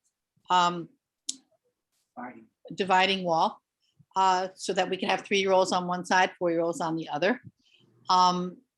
It's a wonderful space, as you could see by the pictures that I provided to you. They would come in through the side door, which I provided a picture of that. And through the briefing yesterday, I understood there was concern about dropping the children off at the door. So I've come up with a proposal to stagger the times of the 4-year-olds and 3-year-olds to come by 15 minutes to allow enough parking for parents to park their car, bring their children to the door, and or into the school if they'd like to. And then and then leave. The same thing would happen at pickup time. They would stagger it by 15 minutes as well. Okay. For both. A couple of things, just to clarify for you legally, we are not considering this as reopening the school. This is a new special permit, so you're de novo on this. Right, okay, And it is not we had this and now we're starting it back up again. And that's why you had to file a special permit application. As to the parking, from the last photo I saw, Mhm. and I apologize, I did not go up there. It looked like the parking lot is not striped. Is it striped? It is not striped at this time. But And we you we will? stripe it, yes, we will. Okay, so we would want to make very sure that you stripe it and that you mark off as you're striping it, you have marked off exactly how the drop off and pickup would occur. You know, if there's an area that you're specifying and all that. We didn't, it's our understanding from the vast research we did with folks that are acquainted with 3 and 4-year-olds yesterday afternoon, that that you would not be allowed by the state to have the kids walk away from the cars, that parents would be required. Is that Patrick and Katie, is that how you understand it as well still? Yes. Yeah, I can't hear Patrick. Yes. sorry. Yeah. Thank So, you. so ma'am, it's not, we think this is not about us. We think that you would be required to do this by the state Sure. because they're not fully responsible when they're ambulating. Mhm. Yes, So we would ask you, so that's why we asked you. I personally would be satisfied if you submitted to staff the restriping of the parking lot and showed how you were going to handle the delivery and pickup of the children. And just, did the hours on it. sure. Which effectively, I think what you're saying is it would be shown on the plan, right? And then Yes. noted on the plan that Yes. the drop off would be staggered. So do you know what I mean by that, Ms. Natal, that it would be, it would be Yes. physically written on the site plan? Okay, good. Yes. Yeah, Thank you. we just, problem. so anybody in perpetuity that looks at your site plan will know, staff would sign off on that. And Yes. anybody in perpetuity would know exactly how it's supposed to work. And that also protects you as long as you're following that process. It protects you from any danger. Now, the other thing that we were a little bit concerned about yesterday, I don't know if you heard us talk about it, was this issue of your sewer system is approved for 32 persons per day. Right, yes, And you are going to have 29 people there, so you're pushing right up against the top of your sewer limitations. right. But we would be, there would be 24 little people. Yeah, but they still flush the toilet just as much. I mean, the toilet flush is the same gallonage and the Right, hand wash is the same gallonage. And in fact, it could be more because little people often need to wash their hands. So I said sewer, but I meant septic. septic So system. even though they're little people, the flush would be the same. So Right. your imposition on the septic system would be the same, whether very close. Okay. If not, and the health department doesn't seem to differentiate. We would definitely then condition that should you at any point in time wish to make any revision to the number of people the number of children you have above the contemplated 24, Right. that this be addressed. Patrick, do they have to come back to the commission, or can we just ask that they come back to the Department of Health? And I think if there's health requirements that need to be met, Madam Chair, that would be, that would be something you could mention and make that part of it's, to be totally frank, it's gonna happen regardless of your input, but if you want that to happen, I think it'd be best to have it well, with. so right now they're not at the limit of the septic.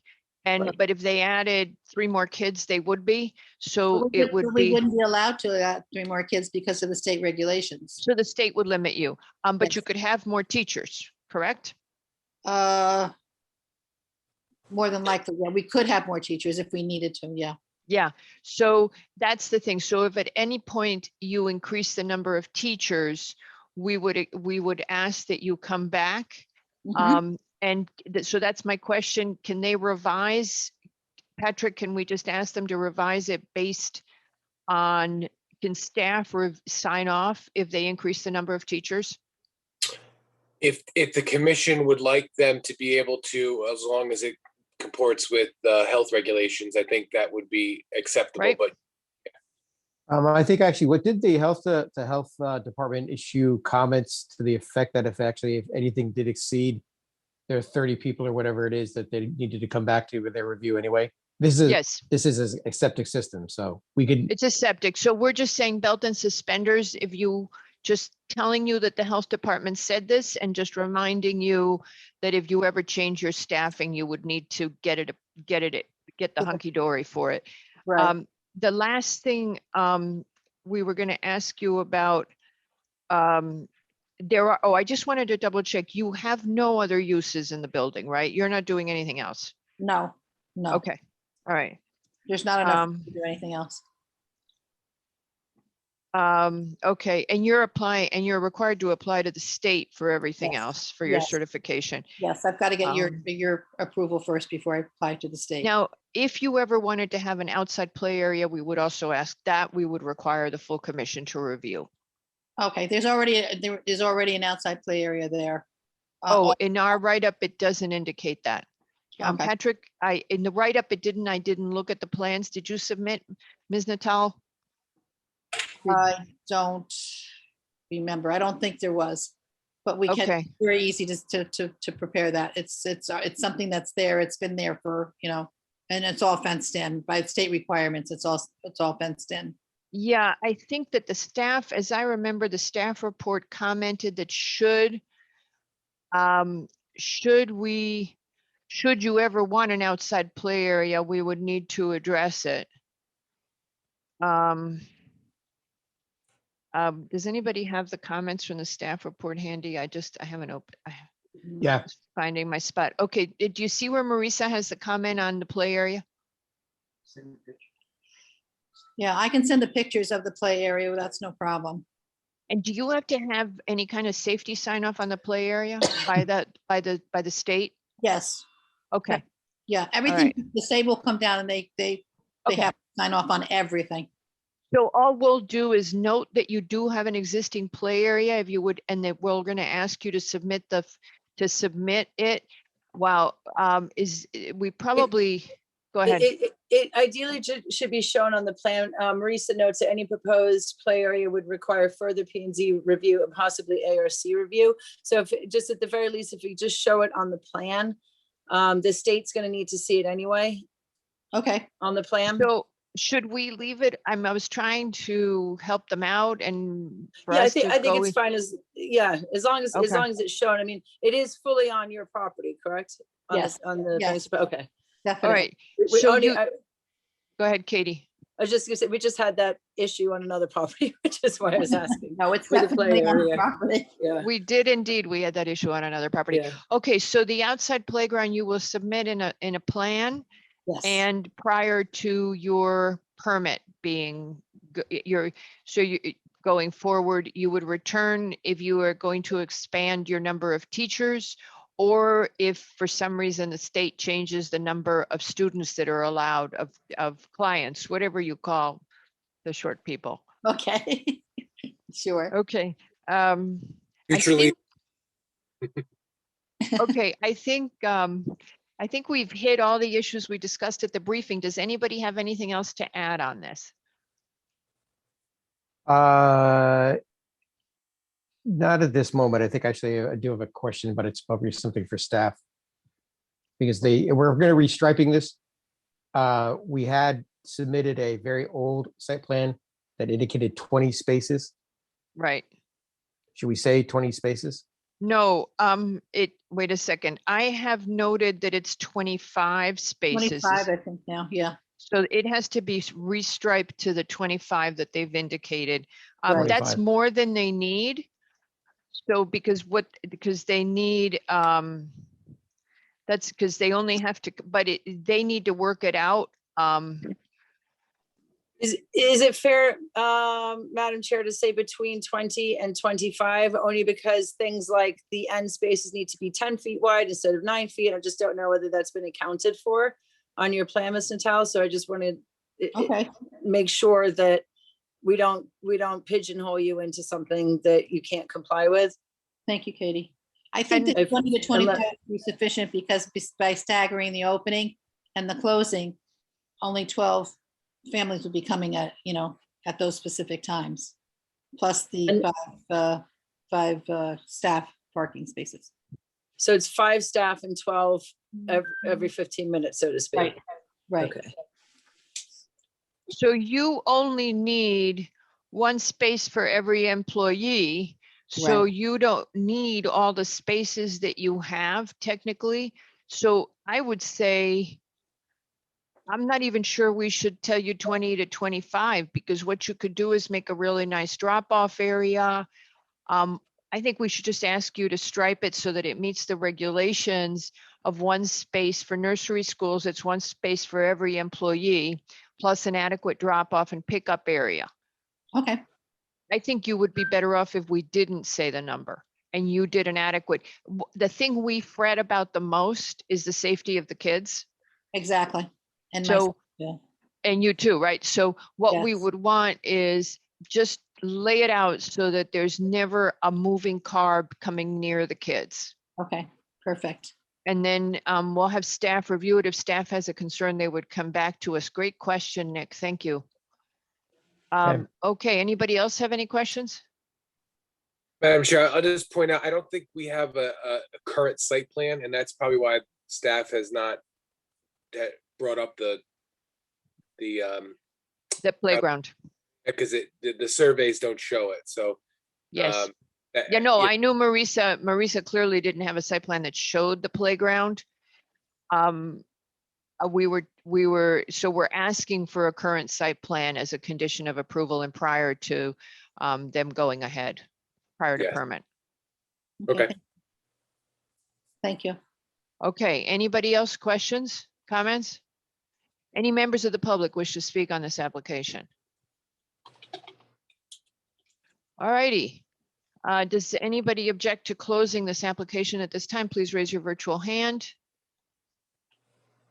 No objection to closing. This item is now closed. And with that, we go to application number 6. Thank you, Ms. Natal. Thank you And very much. I think I'm still pronouncing your name wrong. I'm so used to the Natalis. I'm so sorry. I'm one of them, Chairman. I'm one of those Natalis. Oh, you're a Natali. Okay, I'm the spouse. I'm the spouse. Oh, you're the spouse. Okay, so I can be forgiven for thinking you are he who is most familiar to the commission. Tony, you mean you've been letting me pronounce your name wrong for 25 years? 32, Mr. Barilak. I guess you're right. I can't add either. Thank you very much. I appreciate everything. Thank you, ma'am. Bye-bye now. All righty, and so with that, we go to our next application, which is Paradigm 44 to 48 West Putnam Avenue LLC.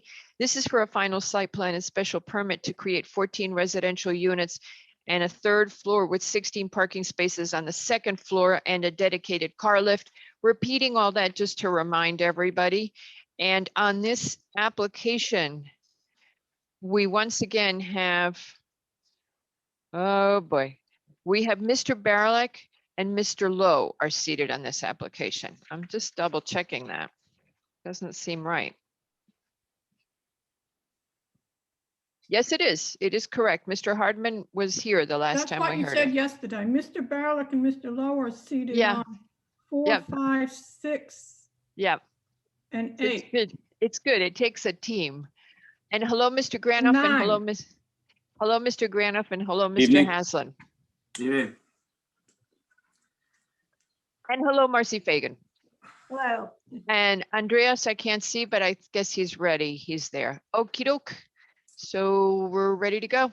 Good evening, Madam Chair, members of the commission. Chip Haslam for the applicant. You've introduced already the other presenters, Marcy Fagan, who is the owner of the building, and Rich Granoff and Andreas Driesman from Granoff Architects. I'm pleased to report that since we were last before you, in addition to having gotten HDC's very enthusiastic support, we also went back to the ARC at your request, or went to the ARC. We went once and got some suggestions from the ARC. We went back the second time, and I'm happy to report that we, I think, came to same conclusions in very quick speed, and as far as architectural aspects were concerned. The only area where there was some pushback was, as you discussed yesterday in the briefing, ARC was hoping that we could give up a parking space or parking spaces for trees on this location, and try as we did to introduce other landscaping features. We could not find a place that we could put a tree without taking away parking, and we know parking has been an issue on this site since 1995, when you first suggested that Marcy tried to find a way to develop residential housing within the mothballed area. So it is what it is. Yeah, Marisa filled us in, and we talked to ARC a little bit about it. You know, they are often not aware of the parking requirements. And so right now we're working on the landscape regulations, and they're looking for more shade in parking lots, but this is a tough site to do it due to the tight parking. And the lot's pretty much existed in its current configurations for 100 years. So it's, and we're not doing much to the site itself. Mhm. So to the extent that any of the comments by ARC, other than taking up a parking spot on the lot, we are in conformity and happy to adapt the plans in conformity with their suggestions. So we're good with those comments. We also went to the Zoning Board of Appeals and received all necessary variances for the building as proposed. So that was a big step as well. So we're back before you for final site plan special permit. We listened to your briefing session yesterday and some continued issues that I think some of them I thought were monsters under the bed that we'd already dispelled, but I'll return to a bit of them just because it kind of came up. I think that the parking, the lift just is going to make us nervous forever and ever. I think we're always going to go, oh, is that? It's a concern because everybody knows stuff breaks, and so I think it's just we're a little nervous about it. I think that's what you're hearing. The people are concerned. Go ahead, Mr. Haslam, on the other items. Well, I have, as far as the lift is concerned, I've spent a lot of time this past year, as has our team, really looking into lifts, and they've, as you know, become quite popular, particularly in urban areas. I think it was Mr. LaRoe that said it's an urban solution that we're introducing into a suburban area, but that doesn't mean that they don't work in the suburbs as well as they do in the city. And in fact, the first commercial hydraulic elevator was introduced in 1857. So we've had over 150 years of elevators working in that capacity. The Otis, by the way, did not really develop anything. The only thing he did was convince people that they were reliable and safe. And that's what everybody relies on since then in developing an elevator company. You want to make sure that you have the confidence of your customer, which in this case is the developer and the owner of the building, and that the owner of the building wants to make sure that they have the confidence of their tenants that it's going to be safe and reliable. And these structures now have gotten so advanced and they have so many precautions on them that I think the commission should feel very secure that this will function as proposed. There are redundancies that are built into the system. It's all interactive system. So that is a very strong feature of the new developments. There's contract for service, obviously. There's also 24/7 emergency service that applies. So I think the commission, as I said, should feel very comfortable that this is going to work as proposed, and there shouldn't be any issue.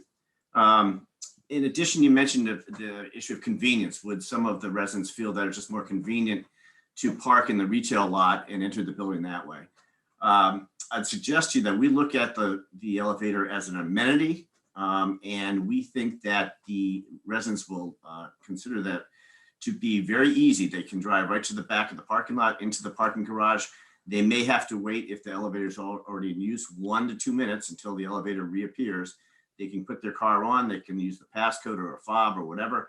They will be up to the parking level within a minute or two at most. They will be able to exit their vehicle, go straight to their building level and right into their front door, or up another story into the front door up there. It'll be safe. It'll be free of the elements, both for the passengers as well as the car. So we believe that the residents will want to use the parking garage, and that'll be a convenience for them. Will there occasionally be somebody who might want to stop in the lot and say to the attendant, I'm just running up to my apartment to get my umbrella? Yes, that might happen, but I think that'd be few and far between. Speaking of the attendant, of course, the attendant will be there in regular hours as he is now to make sure that residents do not park in the retail space during a 9 to 5 retail day. However, if the commission wants to put a condition on that, each lease has to state the fact that residents are not to park in the retail spaces outdoors from 9 to 5, Monday through Friday. That's perfectly acceptable to us, and we welcome that condition. And again, I mentioned the attendant as well. The den issue, we thought that in the current environment, having a den, which someone could either use as a den or as an office, obviously is an attractive feature for an apartment, particularly after the past year or so. Rich Granoff indicated that they had the same thing in the plans for the mill, which passed through the building department with ease. There was no real issue. They're not considered by the building code, as you know, as bedrooms because they don't have a window. In addition, on our plans, you'll see that there's no door. The doors are widened beyond the normal size of or the opening to the door. You mentioned the fact that some of the dens have direct access to a bathroom, as well as other access to the hallway. If need be, we can get rid of that if that's an issue for the commission. Not a big deal. But essentially, because you're not counting parking spaces on the basis of bedrooms, because it's a mixed use, but rather than the number of units, I think it's kind of an academic issue. But that being said, of course, we'll have to satisfy the building code. And again, we'd be willing to put any conditions that you would want us to put on it, saying that that the dens can't be converted to bedroom use. That would be fine to put on the plans if you wanted to resolve that issue. The last one was some concerns about the fire department and fire issues, et cetera. But again, we're going to have to satisfy the fire code in addition to the building code and the fire marshal as far as these plans are concerned, and which we will do. There are lots of examples of buildings that have garages within them or underneath them. I think of Greenwich Hospital is one where you've got multi-levels of parking below the hospital. Of course, plenty of apartment buildings, hotels, et cetera, where you have parking not just below, but adjacent to habitable areas. So I think we shouldn't have any problem meeting the fire code in addition to the building code. So I think those were your principal issues. If I missed any, please remind me, but hopefully I've responded to those in kind.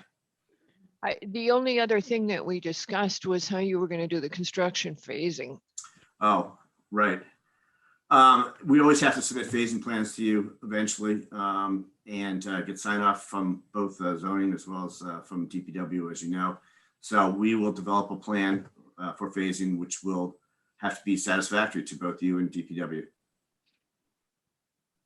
Okay. I believe that was a concern raised by I can't remember who raised it, so I'm going to go back and look. While I do that, does anybody on the commission have any questions or comments for the applicant? Not at this time, thank you. Anybody else? Nope. Nick, Mr. McRae, you were concerned about the lifts yesterday. Are you satisfied with what's been offered? And also, is everybody satisfied with what has been the response regarding the dens, the windowless rooms? I think listening to Mr. Haslam and understanding what's going on with the elevator, my only concern, and I just want to state this, is that everything is fine as long as the elevator is working properly and it's taken advantage by the residents. Until it's not working fine and not being taken advantage of the residents. And then it becomes a situation where the parking as being applied for kind of breaks down. We have 16 spaces for the applicant in a garage on a second floor. And if they don't use it or tenants don't want to be there or the elevator doesn't work, then it seems that the site plan kind of falls apart around itself because of one particular issue. That's my concern on this, but if Mr. Haslam is convinced that actually this is going to work then I guess we have to just understand or state that it needs to work all the time, 100% every day, forever.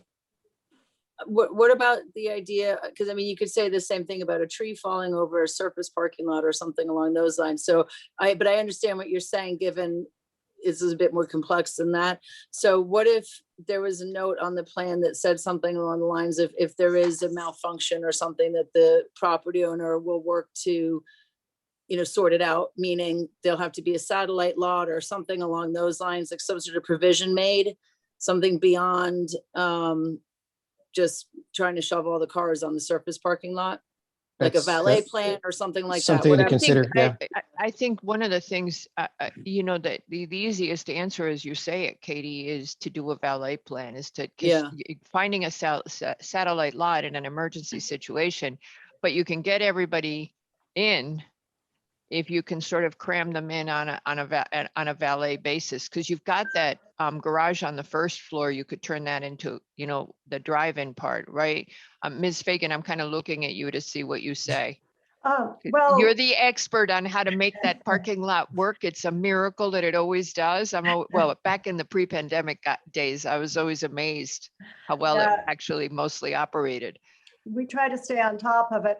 As far as, the apartment tenants parking in the surface lot, in all of my retail leases, I have a provision that the surface parking spaces are only there for their use and the retail tenants' use. So as owner, I have a very vested interest in not letting any of the apartment dwellers park on that surface lot, because I'll have all my retail tenants, calling up, screaming at me, which I don't enjoy. So, I will put in all the leases that they can only, use the parking that's allocated to them in the garage, and, we'll enforce that just like we enforce the current parking situation right now with the retail tenants.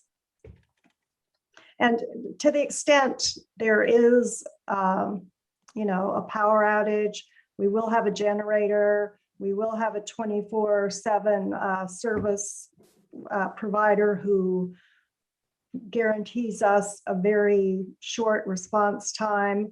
So I think that, granted, there could be that outlying situation where everything completely falls apart. And in that instance, we do have the parking garage.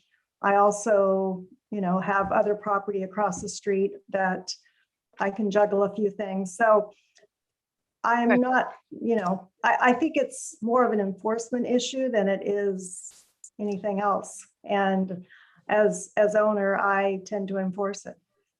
Okay. Anybody got any questions for Ms. Fagan on her reply?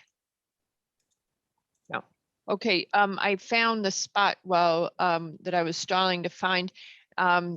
It's just a question of where you're going to leave where the construction equipment. If you not only do you do the phasing, but also just make really clear that, and I know Ms. Fagan's going to be conscious of this, that you're not giving up parking in order to store construction equipment.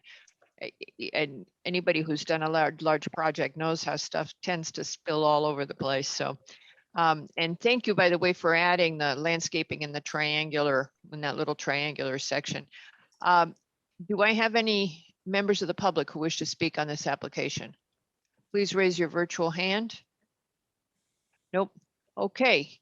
If the commission has no further questions, I'm going to ask if anybody objects to closing this application. Please advise if you have an objection to closing this application. No objections. Seeing no objection to closing this application, it is therefore closed, and hopefully we will make a decision later. Thank you very much, everybody. Thank you. Thank you. But that was faster than you expected. Bless. We talked And ourselves out. And by later, you mean later this day? Yeah. Correct? Yes. Yes, I was. Well, I can't commit, you guys. So that's the thing. I have to say later. No, no, we're not going to midnight. Thank you. Okay.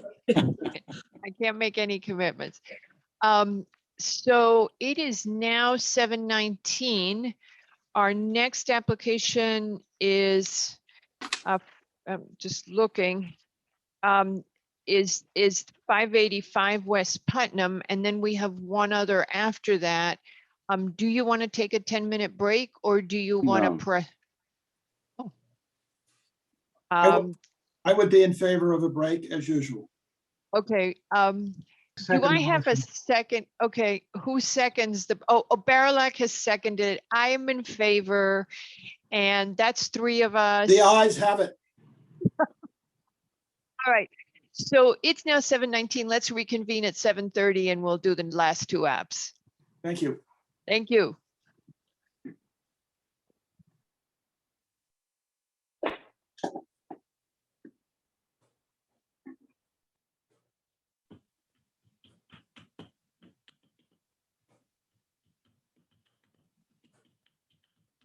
Patrick, Yes, can you switch my screen so that I'm sure, of no longer on my phone? course. Thank you. Thank you.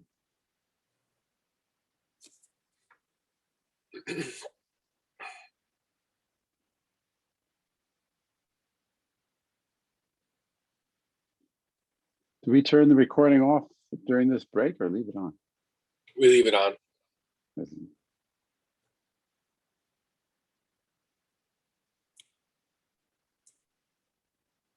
Thank you. There you go. Thanks very much. You're welcome.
Okay, everybody, do we have everybody back? Yes. Oh, echoes. Hello, Mr. Tessie, how are you? Good evening. I'm fine, thank you. I feel like I haven't seen you recently, but Really? yep. Well, because we're not having affordable housing task force meetings right now. Well, I was listening with a strong degree of interest in your conversations yesterday during your staff briefing. And I had a suggestion when I heard you talk about the continuation of the Zoom meetings, that as part of the heading of each of your newly scheduled Zoom meeting calendars, you should have a cocktail of the week suggestion from staff. Okay. A fantastic idea. It's a fantastic I thought idea. I'd bring something to the table. Mr. Tessie, would you like to kick that off with a recommendation of your own? Yeah. We have one in one of our restaurants down in Florida. It's called the Endless Summer. Of course, we could change it to the Endless Pandemic, but. Or the Endless P&Z meeting. Yeah, I was just going to say the endless meeting. Here we go. I think endless meeting. All right, everybody. So here we go. This is application number 8. It's 585 West Putnam LLC. And this is to build. Margarita, Yes. your microphone. Thank you. Okay, sorry. Would you like me? Okay, to shout. That's good. Application number 8, 585 West Putnam LLC and Putnam 600 Acquisition LLC, 44-unit residential building, 9 units to be moderate income.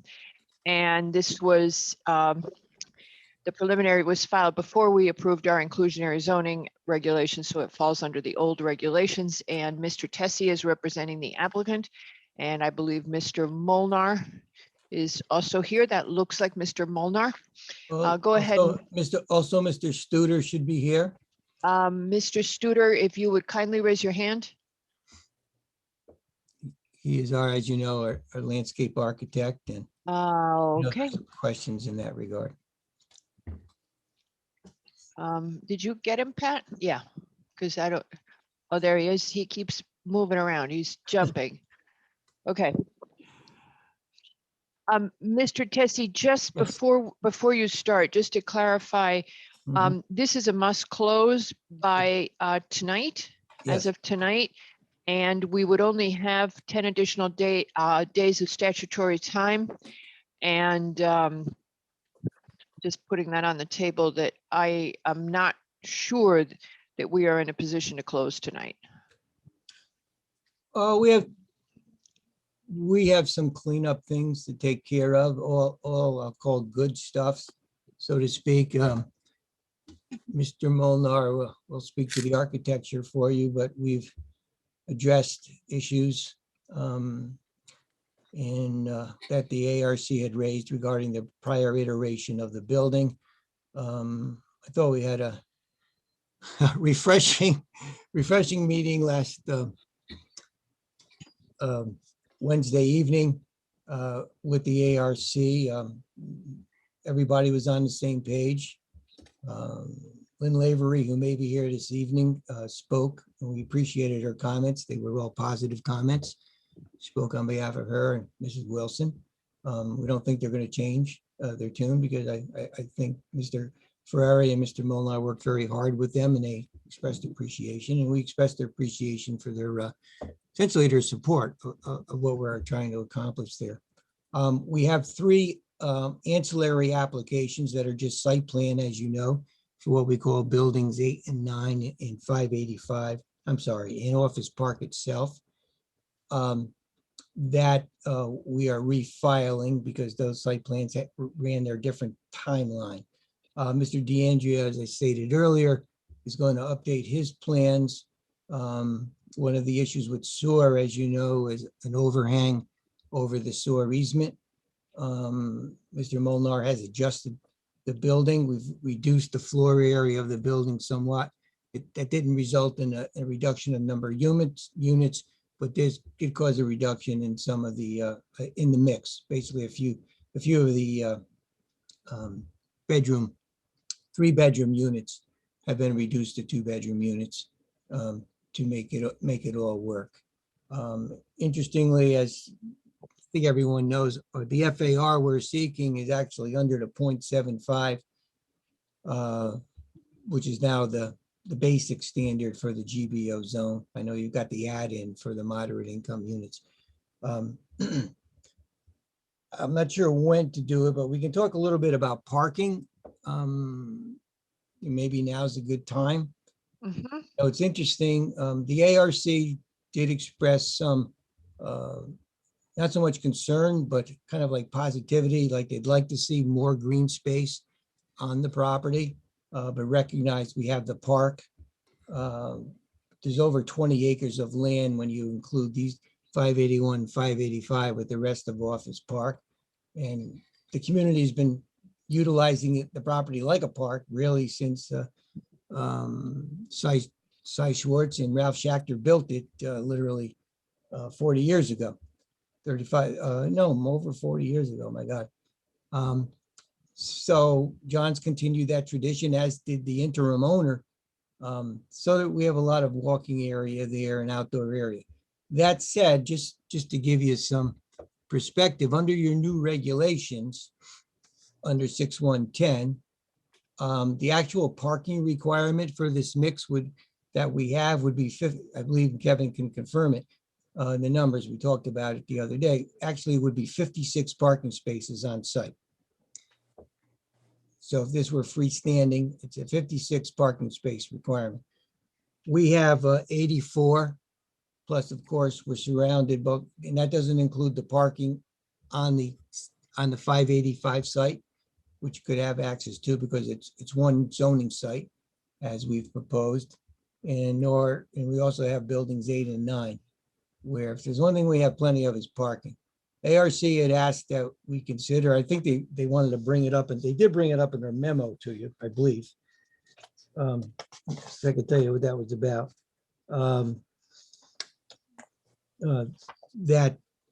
They'd like to see us put a little bit more green space on the ground. From a zoning coverage perspective, the site's been non-conforming from the beginning. I don't even believe we're increasing the degree of non-conforming on the coverage, which is we're at 65%.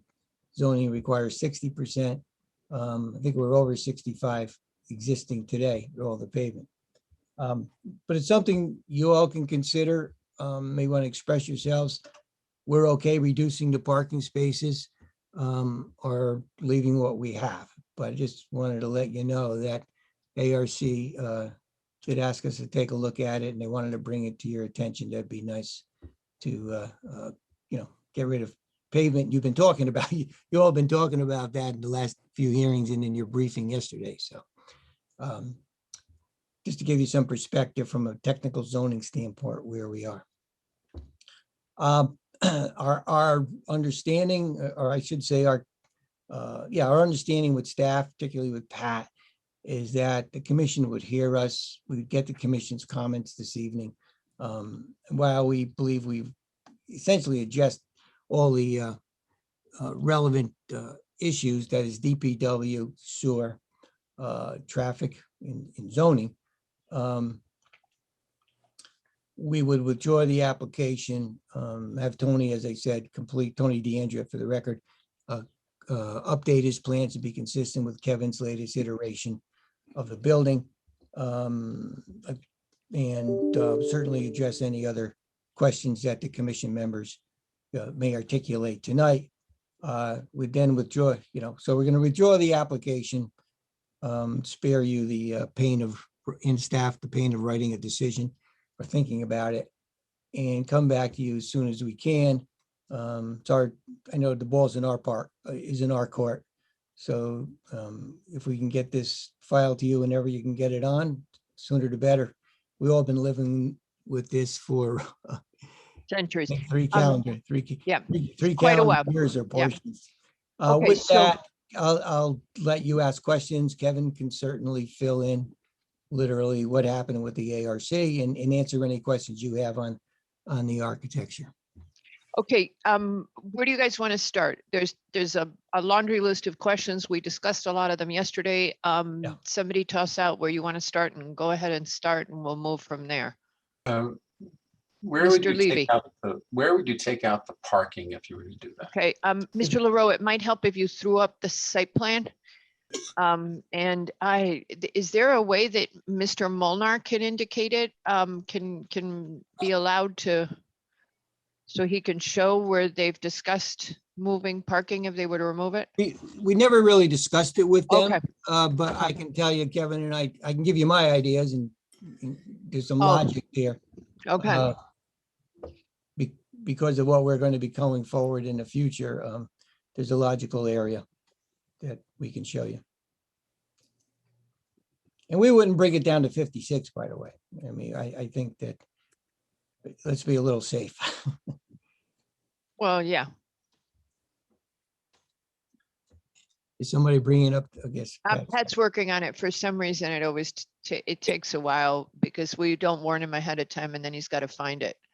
That's probably why. I think my internet is just gun shy. That's all, Madam Chair. Okay.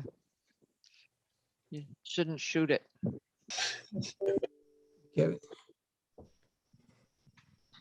Can you Okay. share the screen with, is it possible to share the screen with Kevin and bring it up? Yeah, that's what I asked him, and we're not supposed to for some reason, but sometimes I think it would be so much easier. The problem is that then Kevin could refuse to leave the meeting. You don't have to worry about that. It's a long Yeah. drive home, so you don't have to worry about that. So, you know, okay, here we go.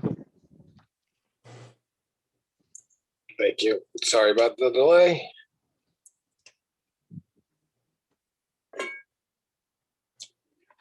So those were the spaces. I think this is the parking plan, right, Mr. Tessie? Or There you go. Yeah. Actually, it might be more beneficial to Yeah. use the landscape plan. The landscape plan, thank you. That'd be perfect, Mr. Macklin. Yeah, we can get to it. That's it. Yeah, so the, actually where you see that, it's north up top. And that's Office Park 5 there, Kevin? Kevin? Right, Kevin? I'm pointing to the screen as if you can see me, right? Stupid. Yeah. Is Kevin? Building 5 up here. Yeah. Building Right. 9's over here, 8's over here. So logic would be used in my mind to, because we may in the future do some lot line adjusting here. That northern row or some number, 1, 2, 3, 4, 7, 8, 9, 10, 11, 12. Some portion of that row there would be my idea, but you know, we would talk to Craig about it and Kevin about it. But it seemed on that north side would be a nice area because we have a walkway there. Seeing more green there could work out nicely. But Kevin could comment because he's spent a lot of time on it. The 15 spaces you referred to on the north property line adjacent to GOP 5 would be probably the most valuable in terms of a green area. Because it integrates with another green area, you know, it's on OP5. And if I'm not mistaken, there's a water course. This is the closest to the Yeah, whatever. it's to the west. It's to the west, right about from there. Yeah, you see it. Yeah. So more green, close to the water, close to OP5 green. It just seemed to make a lot of sense to us. Okay. And it's already area, I think, Kevin, were those going to be permeable? I think there's going to be permeable pavement Yes. in there too. So that's another. Yes, good the dot hatch you see over the parking areas, that's where the permeable is.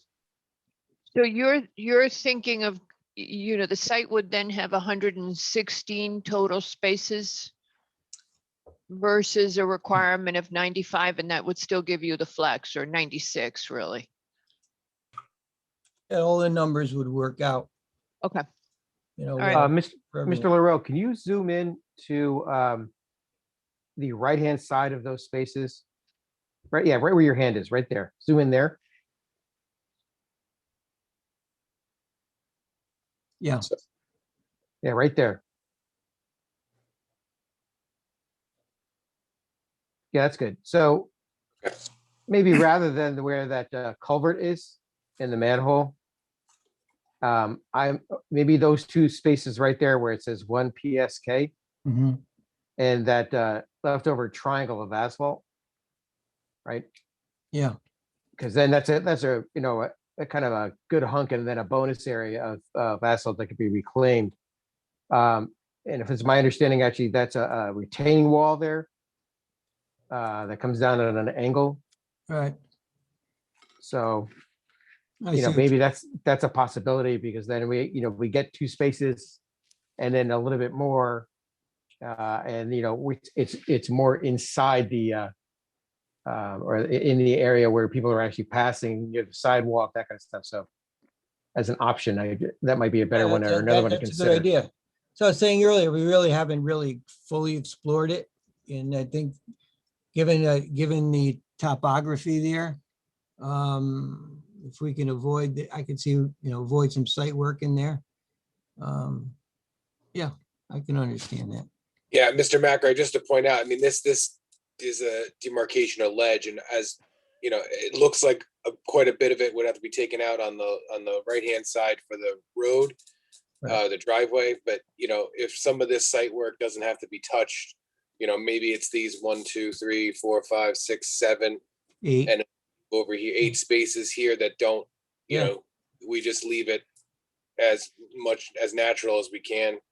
I mean, I obviously it's up to the commission, but that's something that's a feature of the site. So if it doesn't have to be moved, maybe it doesn't have to. Yeah, well, it could be a win-win for everybody. That's a good point, Mr. Mackey. Well, if I may make a point, this is Craig Studer from Okay. Studer Design Associates. Right.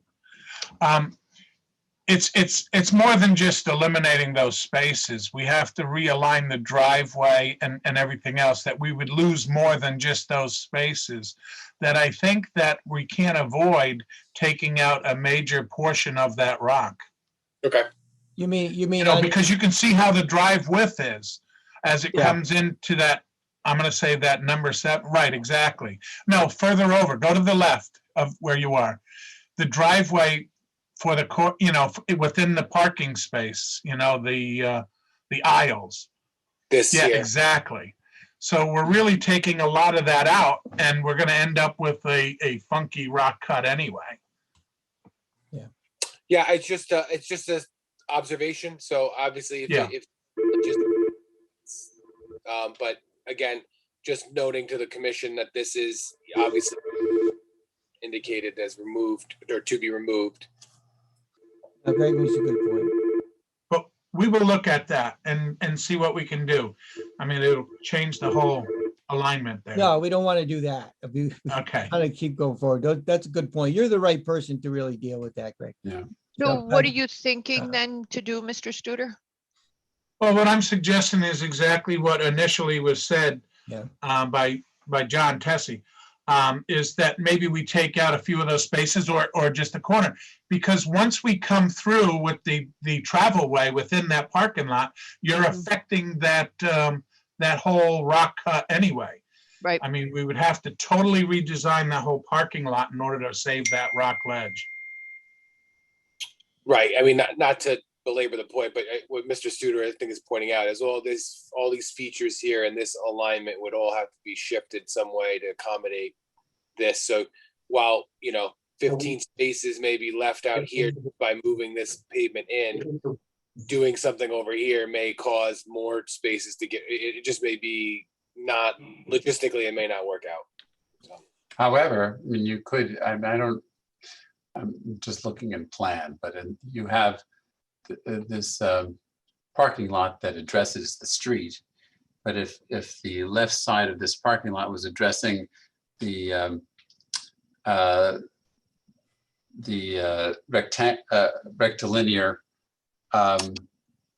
configuration of the building and open up, then you could straighten out that roadway and keep it further away from that corner and that outcropping.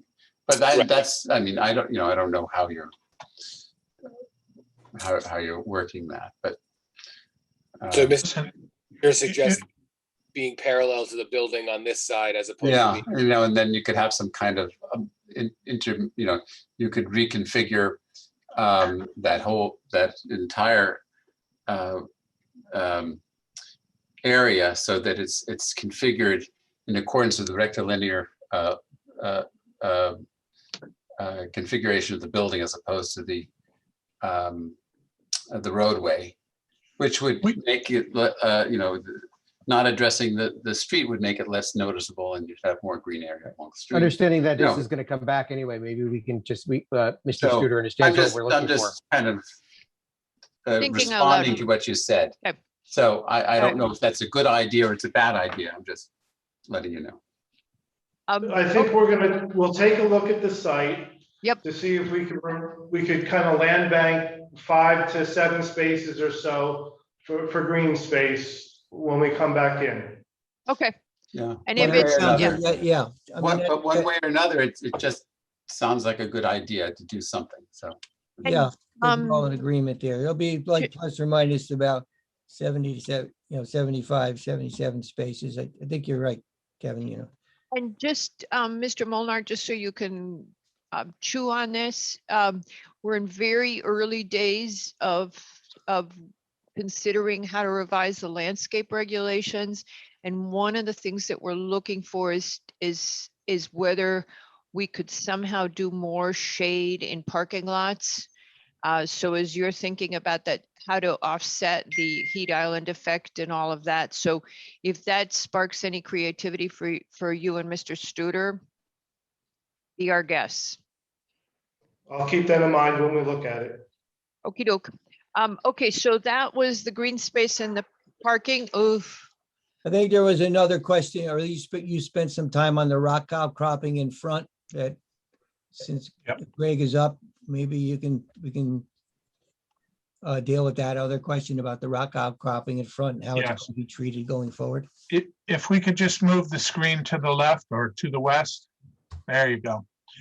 So the ARC was concerned about the portion of the rock outcropping that's really from the property line to the sidewalk. And one of the questions that was raised is, what did we anticipate doing there? And I said, cleaning up the unsightly weeds, leaving some of the native vegetation like any ferns and stuff. I think there's some ferns in there, but there are some stuff in there. We're going to, our marching orders were to give a careful inventory of what's in that area, leave as much of the natural vegetation as we can, getting rid of the invasives, getting rid of the dead stuff, and augment where possible within that. Everything from the base of that rock outcropping to the sidewalk would be lawn. So I scheduled Thursday to go take a look at that and take a careful inventory of that rock face. You're not going to find much there.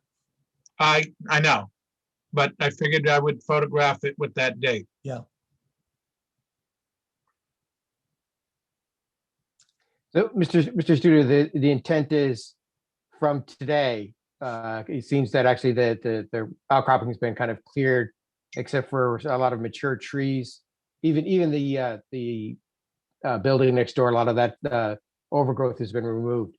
And this is now going to be replanted in and around the existing trees with the rhododendrons and the hollies, that kind of stuff, Pachysandra, that you have indicated here on the site, on the plan, right? That is correct. That's our intention. Okay. But- Understanding that, is it going to be, say, in 10, 15 years as this matures, would it get back to a situation where it seemed or it seems like it was like it's overgrown like it was before? Because I went by the other day and with the overgrowth gone, but the ledge still there, it seemed by removing that overgrowth, it seemed better. And I just want to make sure that we're not going to go back and plant it up and get back to that same overgrowth issue. I'm going to answer this and might sound biased, but as long as John Ferrari owns it, it will be maintained. Understood. So with that said, you're talking 20 years down the road, 25 years down the road. I'm hoping he's still around and maintaining it. I may not see that, but I think that what we're proposing there is going to be natural, and as the plant material matures, it will be less of a burden to maintain it. Now, as that rock is cleaned off, I haven't been there since the neighboring site had been cleaned off by the tenant. So I wanted to go and inventory, make sure that it's all correct, but I don't think we'll have any more of an issue than a normal thing of maintenance. Okay. While you're there, if you take a look at the existing trees, I Yes, think one of I the will. real benefits of actually those large trees, they're mature, they're tall, actually gives some scale to the buildings around it. Yes. And it would be good to know if they're in good condition, or, are we going to lose them because they're just, growing into the rock and the root system's kind of compromised. Right, I will. We took an early inventory, but I'll take a better one. I also want to point out that we're adding an oak tree on the corner of the building, the southwest corner of the building. Yes, I see that. And in the hopes that, oaks don't grow overnight, of course. But as they grow and it matures, it'll create a nice sense of buffering and screening of the terraces that exist on that corner of the building. Okay. All right. Where do you want to go next, now that we've done those two? And on this thing with the outcropping, there was a strange discussion all of a sudden at ARC that they didn't know after everybody had been trying to save the outcropping. Then all of a sudden ARC wasn't too sure it was really an outcropping and that it was really original and all of that, but we're going to move on from that, right? You move on. That was only the Okay. chairman that raised it, and they moved on quickly from that. Okie doke. Okay, because that was just kind of a surprise. was- Okie dokie. So do you guys want to go next? And I'm fine with whatever anybody wants to do. We have traffic comments from Beta that are still outstanding. Well, Kevin could comment too. We don't see how much more we can do. Well, we're following the lead of your DPW. Okay. Beta keeps raising some points, but. Well, and we're- DPW and agreed with that. DPW traffic was also that, their comment was that there should be a response to that. I believe that the optimal solution to it, if you all agree with this, is basically that we condition it. If there are accidents or something goes wrong, that then we would have to, we would give it a time amount and we would look to resolve it. That's basically, DPW's got that language in their traffic comments. I've agreed to it at least 4 times. Okie dokie. Agreed to Now, sewer is the same thing. They Sure, say we've that, agreed 12 times. right. So sewer is the same thing. No. They say applicant is working in good faith. We're all trying to resolve this and we're good. Okay. Yeah, Marguerite. just to correct one thing from yesterday, Pat, you had made mention that the issue with the sewer department, or one issue with sewer department over and above the commitment to do the work in the transfer station property was that we had to provide further details. We're not providing the details.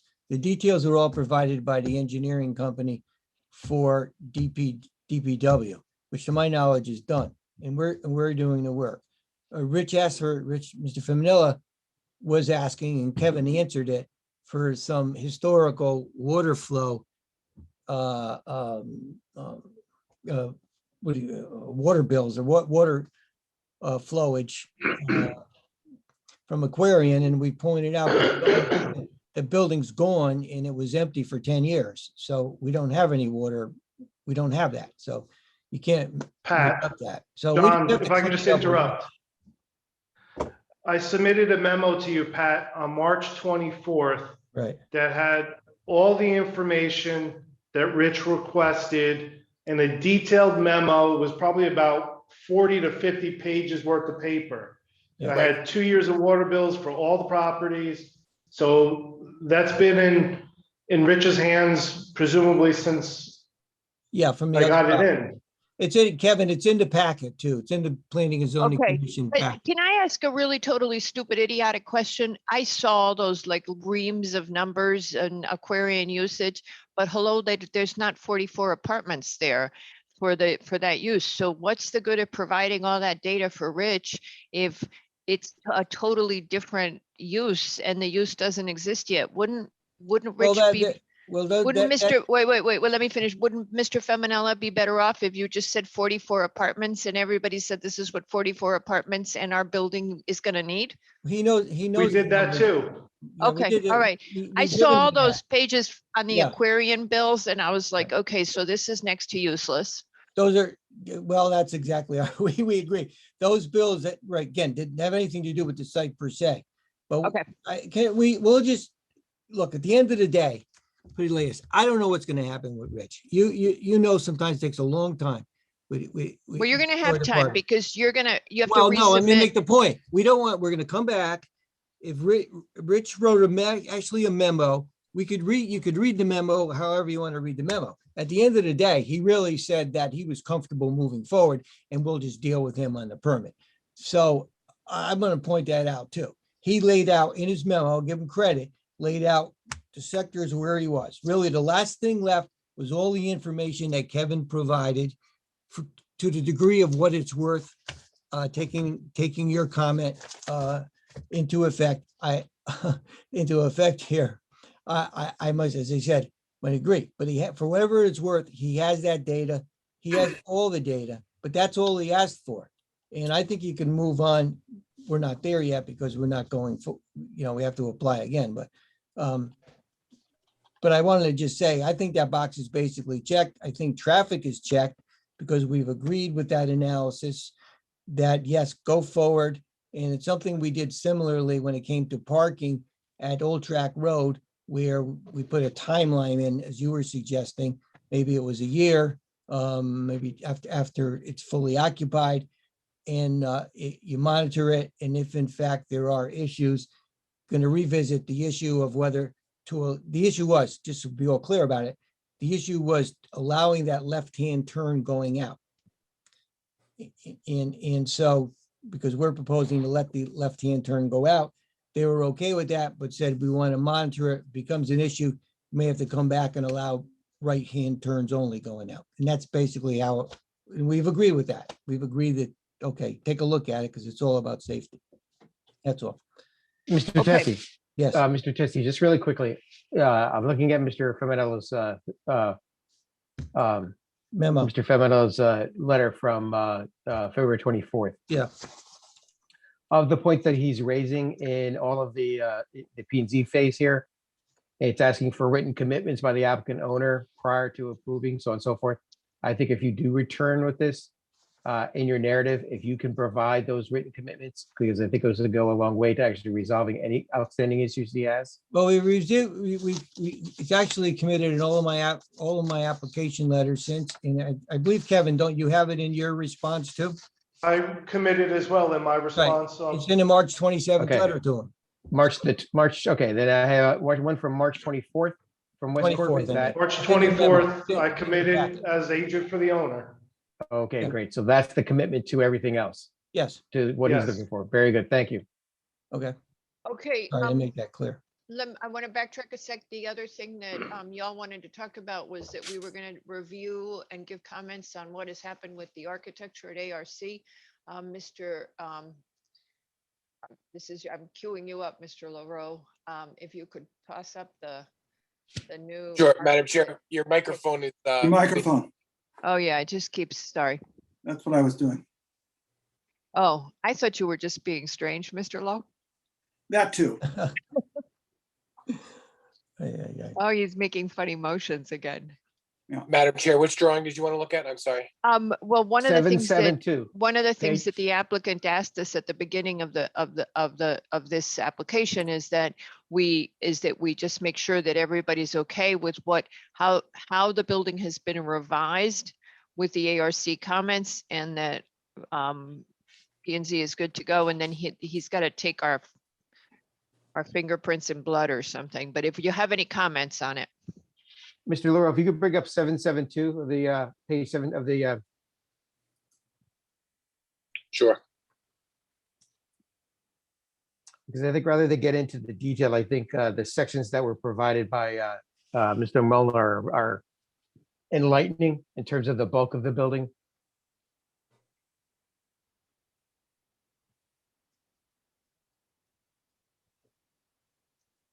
Mine going up or down here? This is, sorry, 772. You said right, Nick? Yes. 772. Yes. I just passed it. Yeah,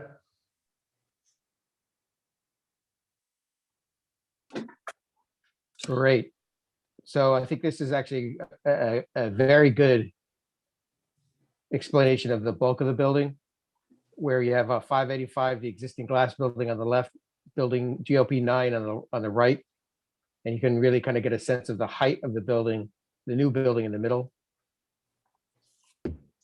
Just for everyone's edification, this is looking northward. So this is, we're on, if this is parallel to the page or left to right, West Putnam Ave. This is the new building. This is the existing building at 585. This is the existing building on the corner of Valley. So we're looking northward.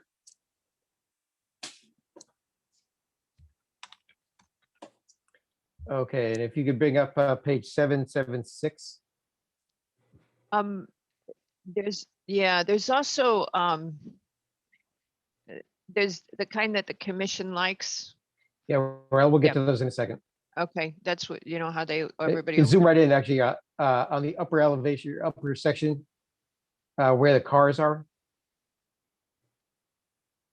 I think that actually is very good telltale issue of how the post road is, the roadbed where his hand is, the ledge in the front, and how far back it's set back from the street and the height of the building. What's interesting is actually looking at the right-hand side, to me, is that's actually 600 or 500, 600 West Putnam Avenue. And you can see the height of the buildings there on that side. And I guess ARC went through the site or through the application, Mr. Molnar. Yes. They had comment, but it seemed that they were actually on board with everything that you had done. yes, sir. And I believe actually even one of the neighbors had an issue that it seems that the neighbor had liked it better. Correct. Ms. Lavery spoke and thanked us for the cooperative effort we've had over the past few years. Okay, and they basically want you to come back for final of the AR on the landscaping, etc. Yes, they want to see landscape only, largely because of the, excuse me, the discussion on the parking. That's really what they were concerned with. Okay. It's something we've been doing with other buildings. If for when you come back, if this actually does move forward, we had been conditioning other projects, new buildings like this, to return to ARC at about 50% construction drawings, just so everybody's satisfied that what we're seeing here today is the intent that follows through to construction. Would that be something you'd be amenable to?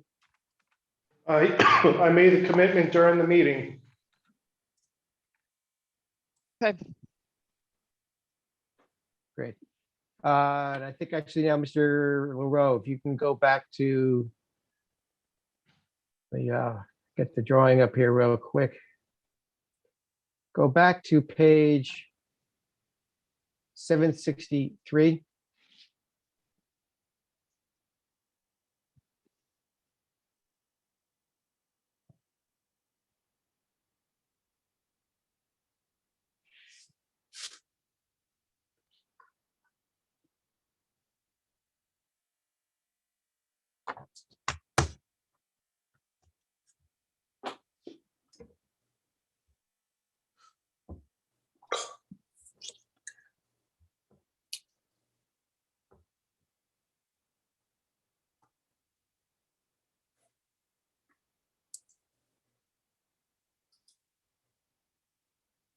There you go.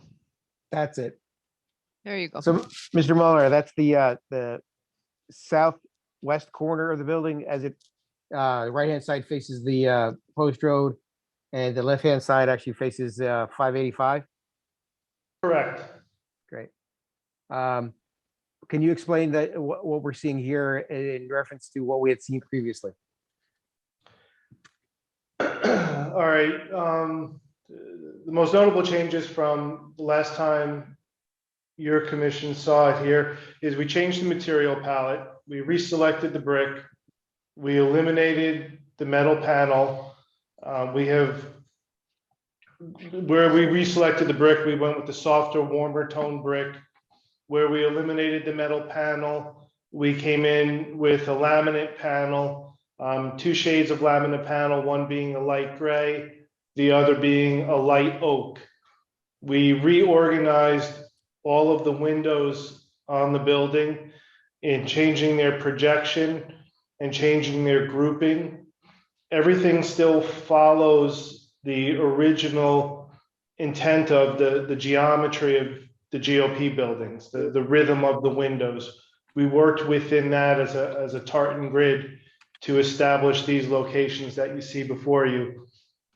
We also, on the upper story, added some sunshades on the south and west facade to provide some benefit to the upper story windows from a sun shading perspective, as well as to help alleviate some of the mass concern.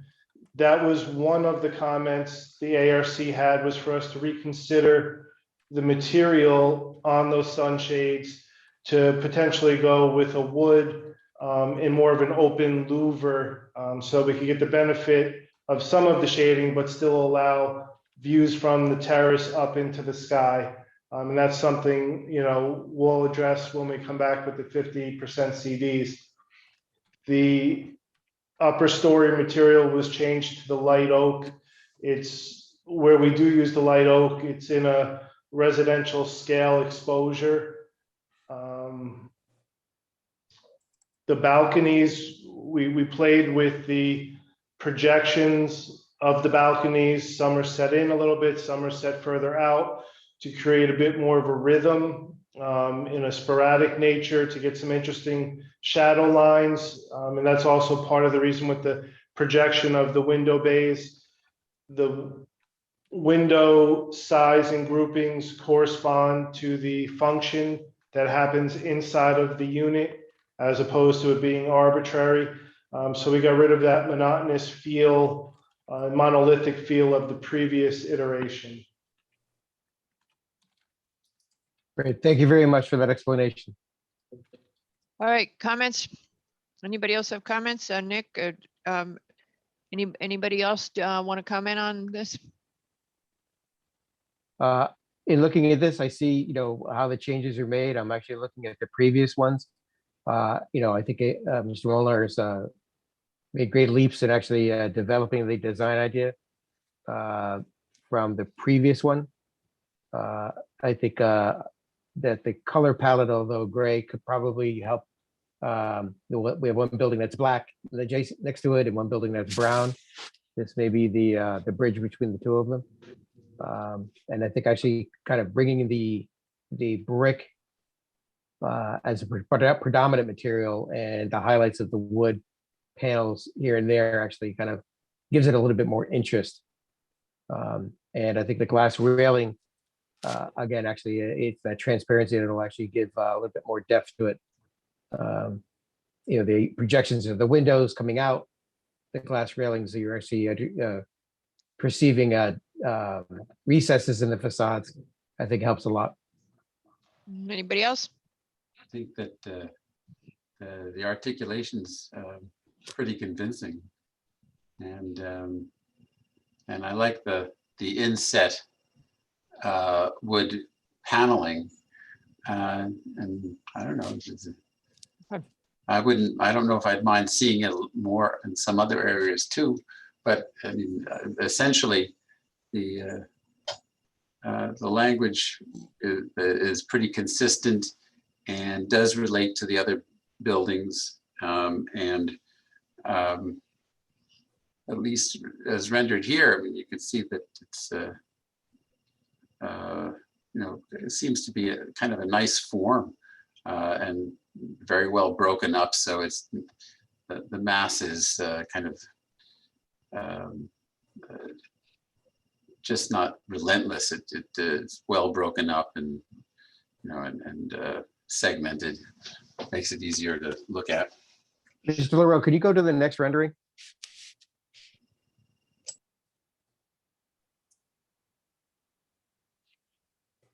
I think this kind of really indicates that how the facades are broken up, recesses and projections, and how the wood panel actually is offset in the small parts of the wood panel is offset with the brick.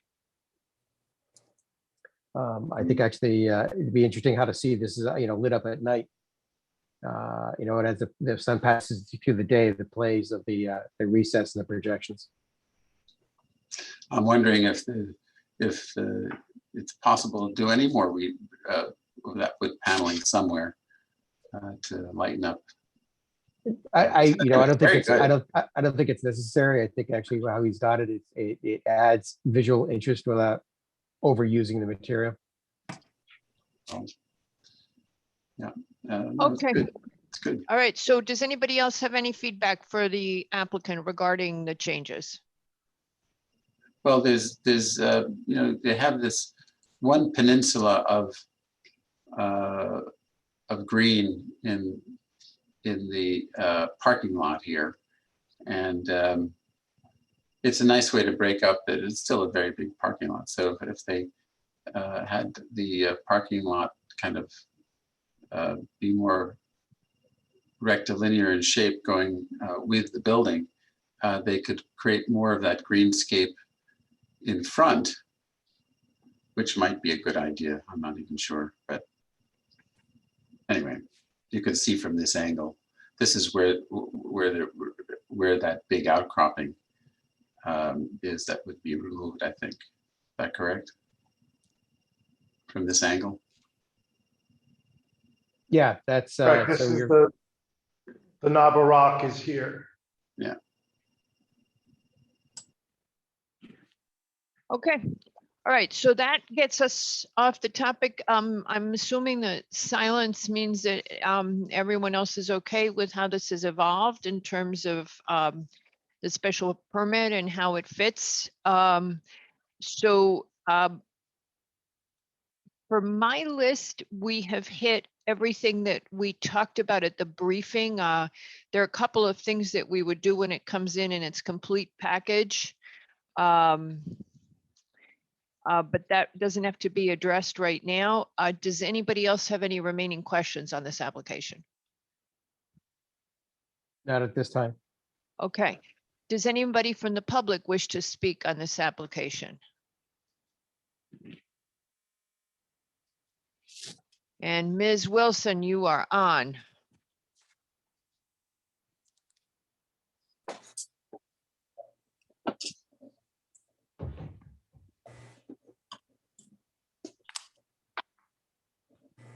Hello. Hi, good evening, Madam Chairman, and to the commission. I'm very happy to see everybody this evening.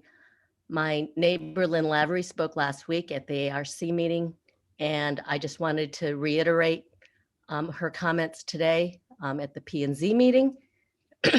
We're very appreciative of the design changes that John Ferreri's design team, led by Kevin Molnar, has introduced and proposed.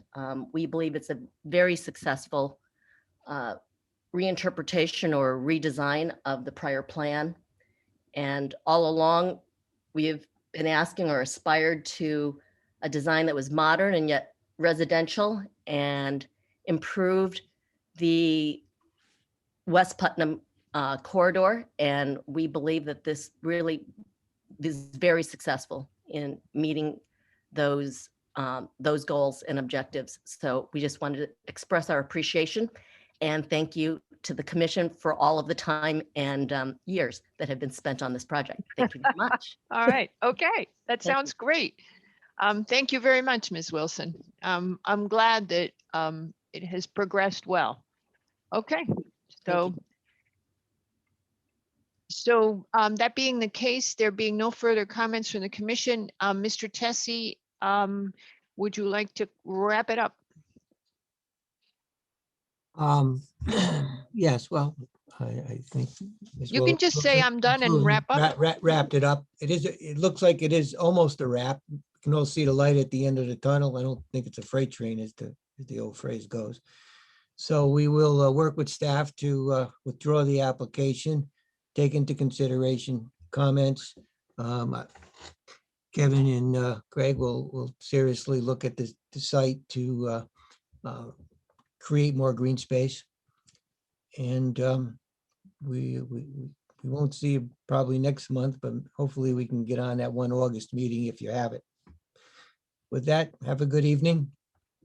All right. Thank you very much, Mr. Tessie. Thank you. Thank you. Yeah. All right.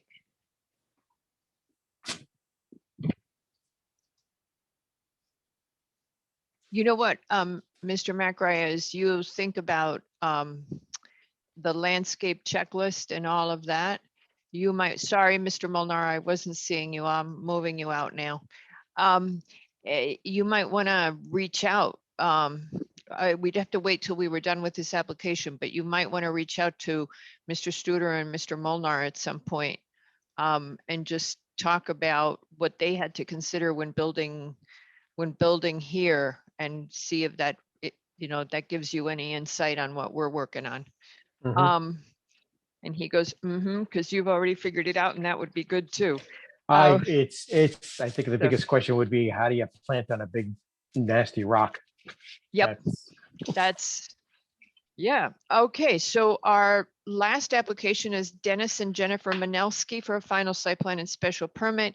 This is a house of over 150,000 cubic feet at 29 Meadowcroft Lane. And I believe, yes, that's what I thought. It was Mr. Hegney, who has heard all the comments we made yesterday. I did indeed, Madam Chair. John Hegney for the applicants. I get a little nervous when I hear Mr. Basili say that we're in for a fun evening. Usually means we're staying up late and getting popcorn. Oh, Mr. Basili just has a really strange concept of what fun is. We're real sure of that. Okay, so go ahead, Mr. Hegney, on this application. You heard our comments. If you want to jump in with what we talked about yesterday, we focused on the conservation comments. You have an issue with the DOA. I mean, you have an issue with the Department of Health at the moment because they have not given you the sign off. So in the meantime, you've got the conservation and DPW comments regarding drainage, planting, the rain garden, et cetera, and also the regrading, all of that. And by the way, happy to go through the departmental comments if the commission would like. Yeah, or if you could yes, and then you would respond to them as you go. And I see we've got Mr. DeAndrea as well. I am joined by Mr. DeAndrea, Jay Valade, and Brant Jose of Mark Finley Architects. We did get a chance to. All right. Okay. And who was the last person? I have the Mark Finley Architects person. Who was the last person? It would be Jay Valade and Brant Jobst. Maybe they're sitting together. I know that they've had several hearings this evening, some in Westchester. So I hope. Okay. All right. Well, they're done with that one so that they can join us here. There's one Mark Finley Architects that's on the phone, and that's it. So we'll go with that. Okie doke. All right. Go ahead, Mr. Hegney. You're going to take it from the top. Why don't you start with, I think DPW's comments are the quickest to address? Madam Chair, with all of the comments from Health, Public Works, and Conservation, I think it's important to note that this project follows on the heels of a 2018 project that received septic, drainage, and wetlands approval. That's nice, but that's great. I know it's a new project. No, Mr. Hegney, do not go down that road. I'm sorry. This is a de novo application. Whatever happened in the past belongs in the past. We only want to cite that. to You show the don't improvements. even need to cite it because it no longer exists. You are here with a different application, and that's all you should be focusing on. You should not be confusing your commissioners. That's not the goal, Madam Chair. Okay, thank you. All right, go We'll ahead. say that we do have a septic system approved for a 10-bedroom building. The current proposal is for 5 bedrooms in a main house and a 1-bedroom in a guest house. Okay, and so we I do wouldn't, believe- Mr. Hegney, I wouldn't belabor the point until you have Department of Health sign off on your proposed septic. You know, it is what it is. I'd rather focus on the other departmental comments on which we can have a dialogue. That's a non-dialogue item. I will say that we're very confident that the health department will confirm what Mr. Good. DeAndrea has already discussed with the state, that Perfect. this same septic design will be acceptable. Perfect. Okay, so let's talk about the other comments. We looked at the comments from Public Works. Our architecture team happens to agree with the comments that we received from them and the conservation, that using the existing driveway would Perfect. be a potential construction staging area. Okay, so you're going that to we use could do the, that. so you're going to use the existing driveway for your staging area. Great, because that was an easy one. Now, the comments that came, the other comment we've got from them is, and now let's just hit conservation. Let's just hit everybody at the same time. The rain garden at the 4-foot depth. DPW is saying, why don't we go ahead and ask about how it's going to be planted, and conservation has raised whether it will work. We weren't clear when we discussed it whether it could be redesigned in any way, because it seemed to us, as you heard in the briefing yesterday, that anything we did to redesign it would impact negatively environmentally in some other area. So we do have a landscape architecture team within Mark Finley's office that has been yes, developing. and a I plan don't for know site. who is here from Mark Finley's office. It just says Mark Finley. Could that person speak to this? Well, I would say, Madam Chair, that we did look at that as a team this morning. Okay, good. I would note that Mr. DeAndrea has said that this rain garden does meet the low impact development and drainage manual standards. Again, and I think the commission correctly pointed this out at the briefing yesterday, there are a limited number of spaces where we can relocate or reconfigure rain gardens on this site. You know, to your east, you have steep slopes, which would be unsuitable for rain gardens. To the north and west of the proposed house site, we have areas that are filled with mature trees that were intended to be left undisturbed as part of this development process. Exactly. Really does make this location that we've selected the most suitable for a rain garden of this type. Well, the location, Mr. Hagney? Excuse me. go ahead. Mr. Hagney, I wonder if you would be willing to address the comments from or the notion that it may be difficult to plant successfully and provide meaningful biofiltration with this large rain garden. Do you have a position on this? It is something that we're willing to continue to look at. Good. Mr. Mr. Hegney, Mr. DeAndrea has his hand up. Would you like to let him speak, or should I mute him? I would never deprive Mr. DeAndrea of an opportunity to speak. Mr. DeAndrea, please go ahead. Good evening. I want to just correct the record, if I may, about the rain garden proposal. The rain garden has been designed in accordance with our drainage manual. I know that doesn't always impress everybody, but it is in accordance with the manual. It's been located where it is because we have surface area available and in a location that accommodates the elevations of the proposed driveway.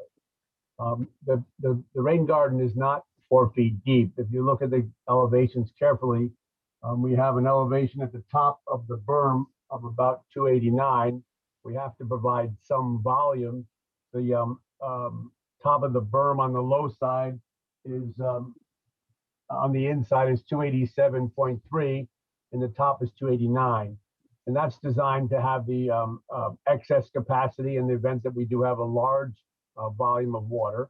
And it's again in accordance with our design manual. The manual, as you all know, requires us to treat 60% of the impervious area with a lid element or component. That happens to be in the form of a rain garden in this case. Subsurface galleries don't meet the call. We have looked elsewhere for places where we could find suitable locations for rain gardens. One of the design parameters that we had proposed from the beginning was to minimize the encroachment toward the lake on the eastern side of the home. And you'll see that the architect and the landscape architect have skillfully minimized that extension. There is a flat area on the decorative gardens to the east of the home, around the pool, and then very minimal filling to that east of that area. The galleries that are proposed under the fill that we're doing adjacent to those planted areas are designed, again, in accordance with the drainage manual to provide infiltration and detention in accordance with the manual. So those are the parameters of how it was designed. There is a depth of sand in the rain garden that, again, is designed to accommodate the criteria that's established in our manual.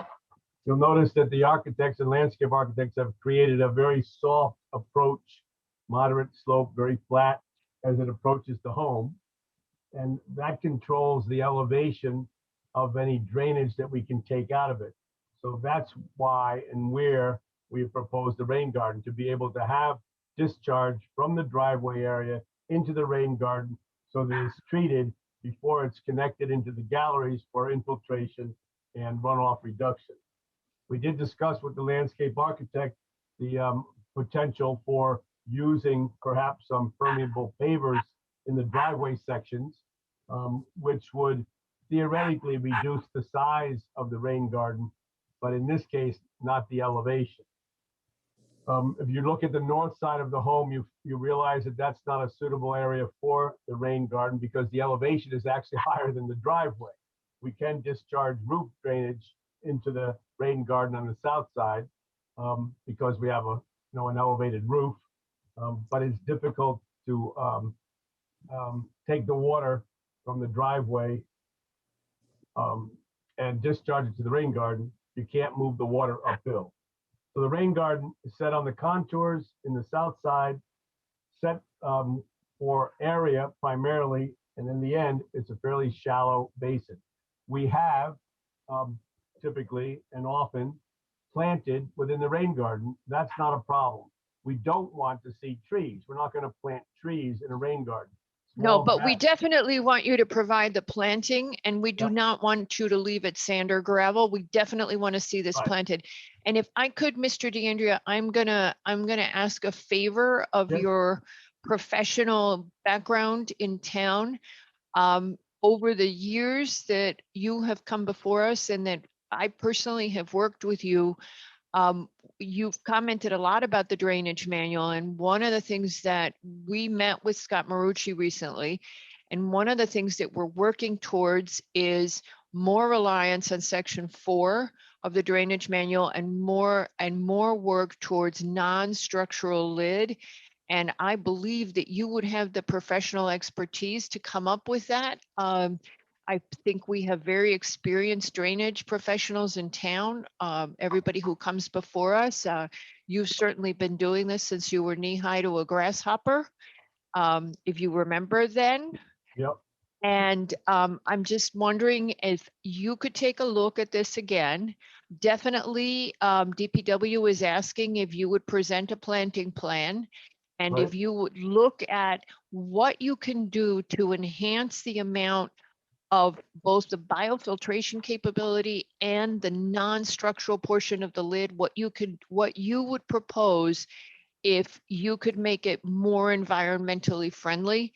And because we're sort of kicking that around on the commission, so we'd love to see what creativity, rather than us say to you, move this here, make it shallower, don't make it 2,400 square feet, to put it in your hands to come up with, is this still what you think is most sustainable and the best way of using lid and trying to have the lid be less, trying to go less structural, less reliance on the Cultex, et cetera. But definitely we're definitely looking to require well-planted rain gardens. Okay, can I make one quick comment on that? Of course. We have often tried to use a rain garden as the sole element of our control. However, we are prevented,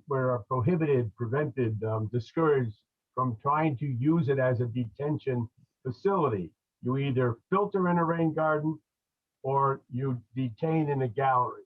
That's one element. So we'd like So, to. Mr. DeAndrea, that is an excellent suggestion, and in fact, one that we have been discussing. We have a subcommittee that's working on landscape regulations, and it is one of the things that we've been discussing is being able to use, if not, I'm just throwing this out to you, being able to use tree wells for detention to do Very so. small. Okay, but so just thinking out loud, if you can come up with something, I'm happy to dialogue it with DPW, but I'm looking within the scope of the existing drainage manual. What would you do with this to make it satisfy conservation before you come back in with when Mr. Hegney has resolved the Department of Health issue?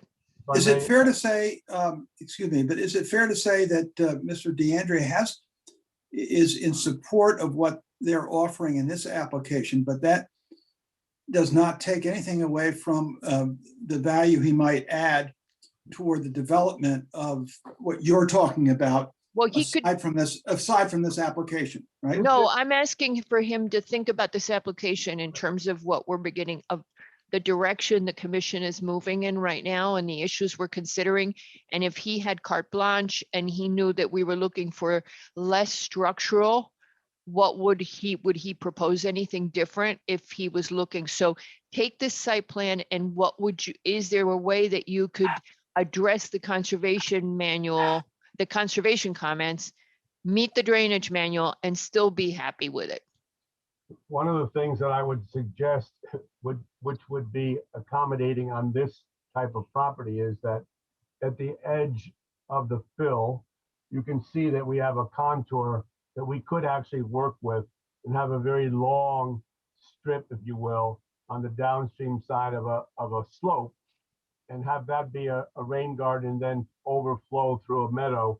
On a slope like this, I think that would be ideal. Another thing that we've been asking that. So hold on a second, Mr. DeAndrea. I'm currently on the development plan. Yes. Is that what you're referring? The landscape architects have proposed that on the eastern side, below that, the area where you basically see the galleries, there's a level area, so to speak.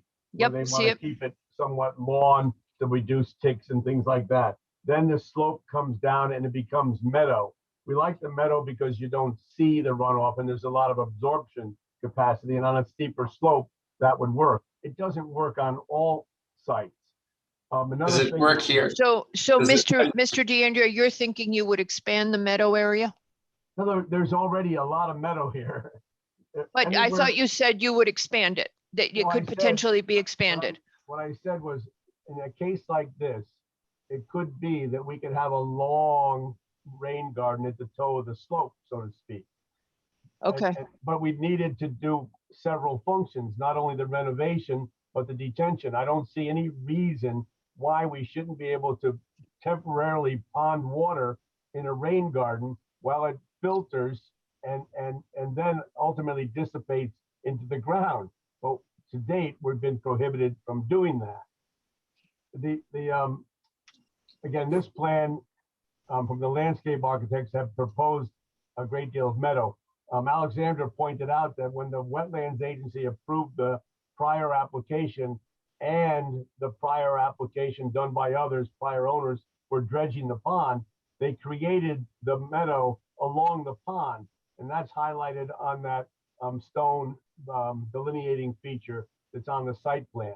So that was the meadow, and it's growing, and Alexandra noted that, and that's a fine condition. So maintaining meadow along the edge of the regulated areas, I'm in support of. The last thing I would like to stress is that the current manual requires or limits the amount of impervious area that you could discharge to any lid component. What that does, just think about it, it's 30 by 30. That's not a lot of space. So No. in order to comply with the manual, we end up with these pods, for lack of a better word, spaced all over the site. And that's not good. I know, Because I've at the end heard of the you. day, you can't even plant a tree. Yeah, I've heard you actually, you have made the same statement. I've heard you say it at several applications. Yes. We'll raise it with DPW again, since we're working on this. I know you've had that comment, and just for the commission, what Mr. DeAndrea is saying is that you end up with the drainage scattered around the property, and you end up, this has been his concern for quite some time, is that you end up with more site disturbance because of not being able to use one drainage method to a greater extent. You summarize it very well. Exactly. So, that's the idea. I mean, in a situation like this, though, where you've got that large meadow, I mean, I don't know how it relates to wetlands in the pond or whatever, but couldn't you do some sort of swale or some sort of like engineered swale that has that Hey, that's discharges kinda to the what I meadow? That's kind of what I was suggesting. On this particular site, it may be possible and appropriate at the toe of the slope, right, up the hill, close to the house, so to speak, a long, narrow swale could function in this type of site because you could easily shape the slope. This is very steep. Nobody's going to walk on that slope east of those gardens and fountains. It's steep, existing, and it's going to stay that way. So we could shape it. You're right. We try to get the rain gardens as wide and shallow as possible so that they're not visible.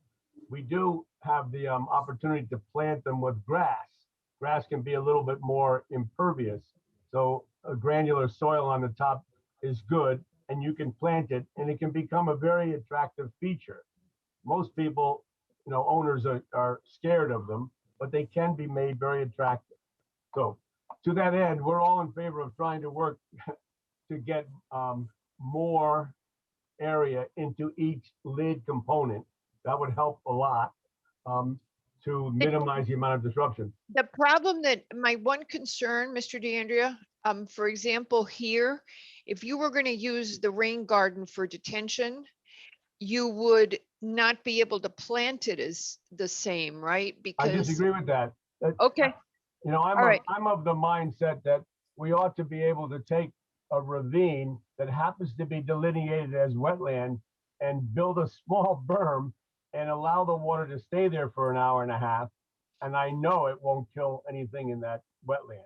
So those are the things that I'm trying to get. So there's no reason why we can't pond some water above the bottom of the basin for a few minutes, for an hour, whatever, as it percolates down, and use it for detention as well as renovation. There's absolutely no reason in my mind, or no justification why that can't be done. And we've talked about it so many times. So we're Madam Chair- leaving this, Mr. DeAndrea, in your professional hands to address these conservation comments and also the DPW comments. Some of them you're going to address anyway, which is already. I will yeah. say that we have. I no- mean, no some of it, objection. like I fully expect that you're going to have your S&E plan all set, and that we're not going to have concern about the silt fencing and whatever. Not at all. Okay. And We've been through the conservation comments and we've addressed them all. Okay. We're not totally in So, disagreement with any of them. Just one question. Okay, go ahead, Mr. Lowe. Yeah, Mr. DeAndrea, does this speak to the concerns about the grading on the eastern side, and as to whether those the extent of the grading is for aesthetic purposes or something else? It's a mistake. It's a misinterpretation, if I may say. Yeah. There's nothing aesthetic about this at all. The aesthetics come in the form of the planted gardens that they have designed to the east of the dwelling. If they have the pool as the centerpiece, it's not uncommon. The architects have always got symmetry in mind, and we try to deal with that also. So we've got landscaped, hedges and boxwoods on either side of a pool leading to a guest cottage, and they're all on the same elevation, basically where the original house was, not the last approval, but the original development envelope. So on the eastern side of those fountains and those landscape gardens, we had to provide the excess or the extra galleries for the additional renovation that we could not provide in the rain garden, if you understand what I'm trying to get at. Yes. So Right, and it necessitated additional grading, is that correct? well, yes, sir. And then what happens is you've got a fairly small flat area to the east of the gardens, and the landscape architect, I think, very eloquently just described it as, we're going to keep the ticks away because we'll have a little bit of lawn cut there, and the rest of it on the slope is going to be a meadow. You see, so we were able to bury the galleries, to have the separation above the so-called restricted layer of the soil in accordance with our manual, and provide the extra detention that we need. In theory, you would argue, why do we need detention on this site? We have this huge lake, right? And we could, raise it a 1/16 of an inch and nobody would know. But instead, we're putting whatever it is, 15, 30 galleries in the ground. It doesn't make sense sometimes. Okay, yeah, it doesn't make sense. And the conversation we've been having with Mr. Marucci is that the commission is looking for greater sustainability and environmental awareness, if you will, and working with, of course, we would love to have people work with the existing topography as well some more and to retain more of it. But we have been talking to Mr. Marucci about that. So I leave it in your hands to devise a way of making this move along that direction. I think, if any, you should be a piece of cake for you. Like just looking at that, just looking at the site plan, Mr. DeAndre, I mean, obviously you're the engineer, but it looked just logically like if you moved the house a little closer to the road, that would give you more room in the back to do that kind of thing that you were talking about. To use the slope to your advantage in the back. The way we looked at it is, then you start to run the risk of taking down all those individual trees that are up front. I think that's the way they cited it. I think it's important to know that, or notice that where we're working for this building, that we're going north to south across a contour, and we're, like I said, in an area that's already a platform. When you've been out there, right where I hope you know right where you are, and you see that house site, it's there, and that's what the architects designed. And then you see that the gardens to the east of the house with the pool centered, they're on the relatively flat part. And then as you move to the east, it's steep. So we're not building on the steep slope. And you can see from the development plan, everything is at least 100 feet. It's more than 100 feet to any of the development. So that's Mr. January, from the pond. Mr. January, could you explain the location of the galleries a little bit better to me? If they were moved underneath part of the parterre gardens, that would ease the berming and the steepness of the slope. So why isn't that possible? Oh, it could be possible, but we like not to have them under structural, things that we don't have to. But in this case, you see, the way it would have been done is that the fountains were set relative to the first floor. The first floor was set basically at existing grade.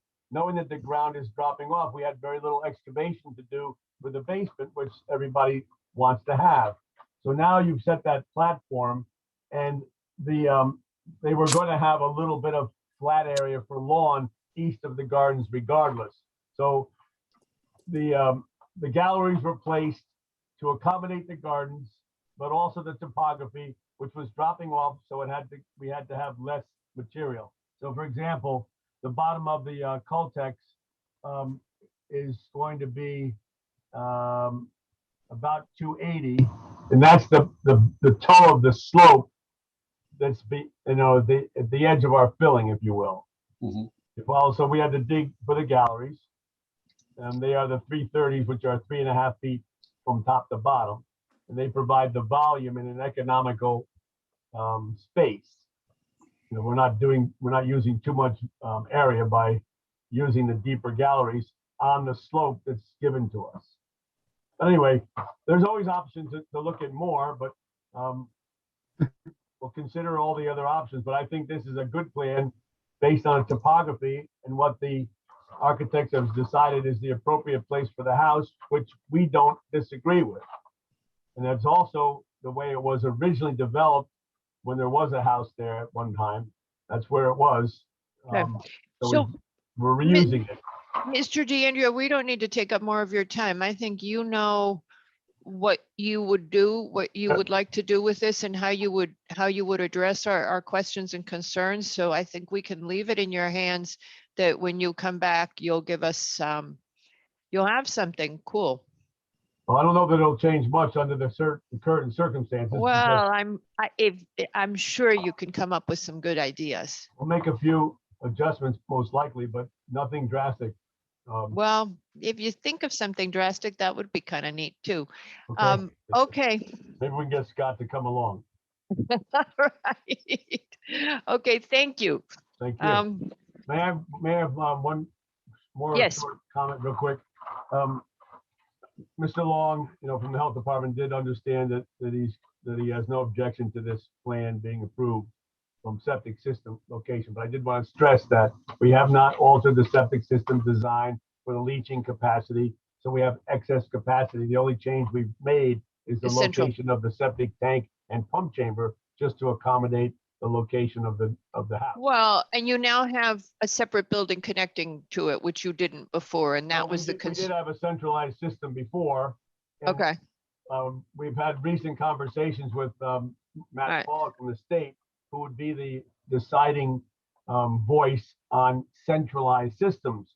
And what Mr. Pollock has recognized is that, and I will quote him a little bit, Greenwich is unique. And the reason it's unique is that the health code is designed very conservatively.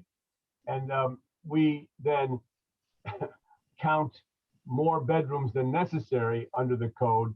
And he recognizes that we don't have 2 people per bedroom in Greenwich, even in the pool house. So we have a very conservative design. So he has come around to agree that at least in Greenwich and Fairfield County, the code is overly conservative.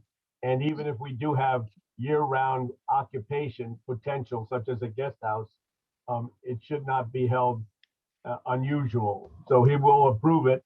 And we have another one pending in the very same way. So we would just, yeah. We didn't have any We'll get the doubt that, approval. We will have the we approval. didn't have any doubt, but we don't like to move forward because if you have a Understood. problem with DOH, you are going to have to move that septic location, which could change your site plan. Right. By the way, as conservative as he may believe that everybody is down here, before we moved to the COG system and we still had SWRPA, the Southwest Regional Planning Association, which has got to be about 8 or 10 years ago now, North Stanford regularly wailed about how many problems they had with contamination from their septic systems. So conservative as the designs may be, there is still a big issue, at least in North Stanford, and I would not be surprised if we have areas that are troubled as well. So, that's the problem. I If think people, North Stanford yeah, was Schofield Town Road. That's a whole different ball. yeah. So, okie doke. So we'll see Thank you you. with your great ideas when you come back. And with that, we will leave this application open since it has unresolved issues. And folks, we are ready to end the public hearing, Mr. Basili. It's a wrap. Well, you can't go home yet. Well, thank you. Mr. Basili, you're over and out. Thank you. See you next Okay. time. See you next time. All righty. With that, we have our decisions to go forward with, and our decisions are on, oh, she lost track. So we have decisions on items 4, 5, and 6 from the public hearing. And if everybody's Does anybody object to making, to deciding any of those tonight? That would be 12 Hillcrest Lane, 12 Banksville Road, and 44 to 48 West Putnam Avenue. Does anybody have any problem with deciding tonight? Just raise your hand if you have a difficulty deciding. If you want to, okay, so then we will go ahead and rock through these. Mr. Secretary, how would you like to proceed? Let's see, 12 Banksville. Okie dokie. 12 Banksville. I'm ready for you. 12 Banksville Road, application PLPZ 2021-144, final site plan special permit. Applicant seeking approval to reestablish a nursery school at the existing Banksville Community House in the R20 zone. Whereas the nursery school will have a student count of 24 for children aged 3 to 4 years old, with 4 teachers and 1 director, and the nursery school would operate in the existing building with no additions to the building. The commission finds that zoning issued comments on 5/16/21 indicating the proposal meets the requirements of the BZR and endorsed the project for zoning permit sign-off. Noted that the previous nursery school was approved under ZBA appeal number 791. No, skip that, skip that. Different Health application. Department issued comments dated 05/04/21 with comments. Therefore, a motion to approve the application with the following comments. Per the Health Department memo, the applicant will need to apply to the State of Connecticut Department of Early Childhood for a daycare license. The applicant will need to apply to the State of Connecticut Department of Public Health Drinking Water Section to obtain approval for a public well. The applicant will need to apply to the Town of Greenwich Department of Health for a registration of the daycare facility. And as the building is served by a septic system that's approved for 32 persons per day, if the proposed uses in the building exceeds that, the applicant and or owner shall return to the Town of Greenwich Department of Health for review. So as to confirm compliance with the proposed arrival and departure plan, the Oh, applicant shall and just, yeah, okay, go ahead. Go ahead.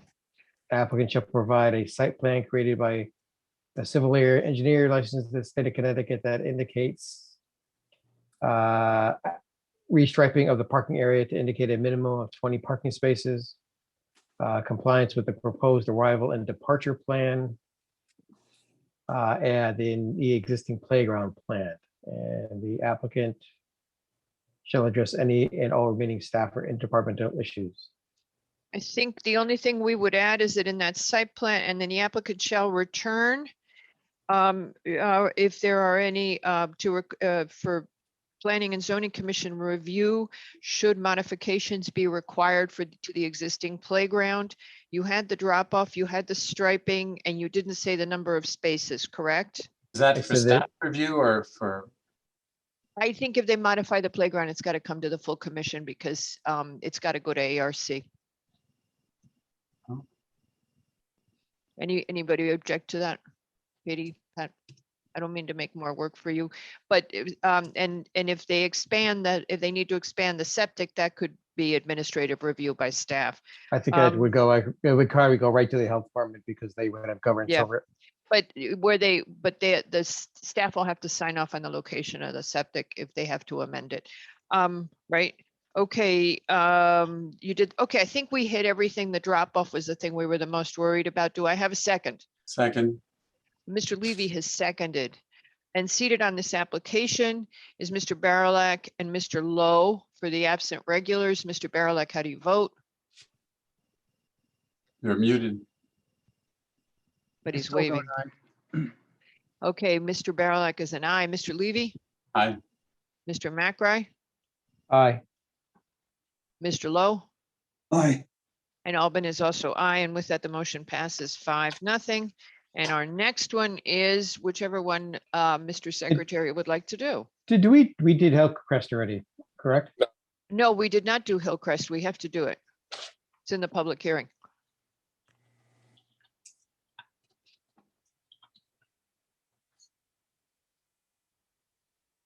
Okay, so let's do Hillcrest next. 12 Hillcrest Lane, 10 Farm Road, application PLBZ 2021-049. final re-subdivision in the RA1 zone.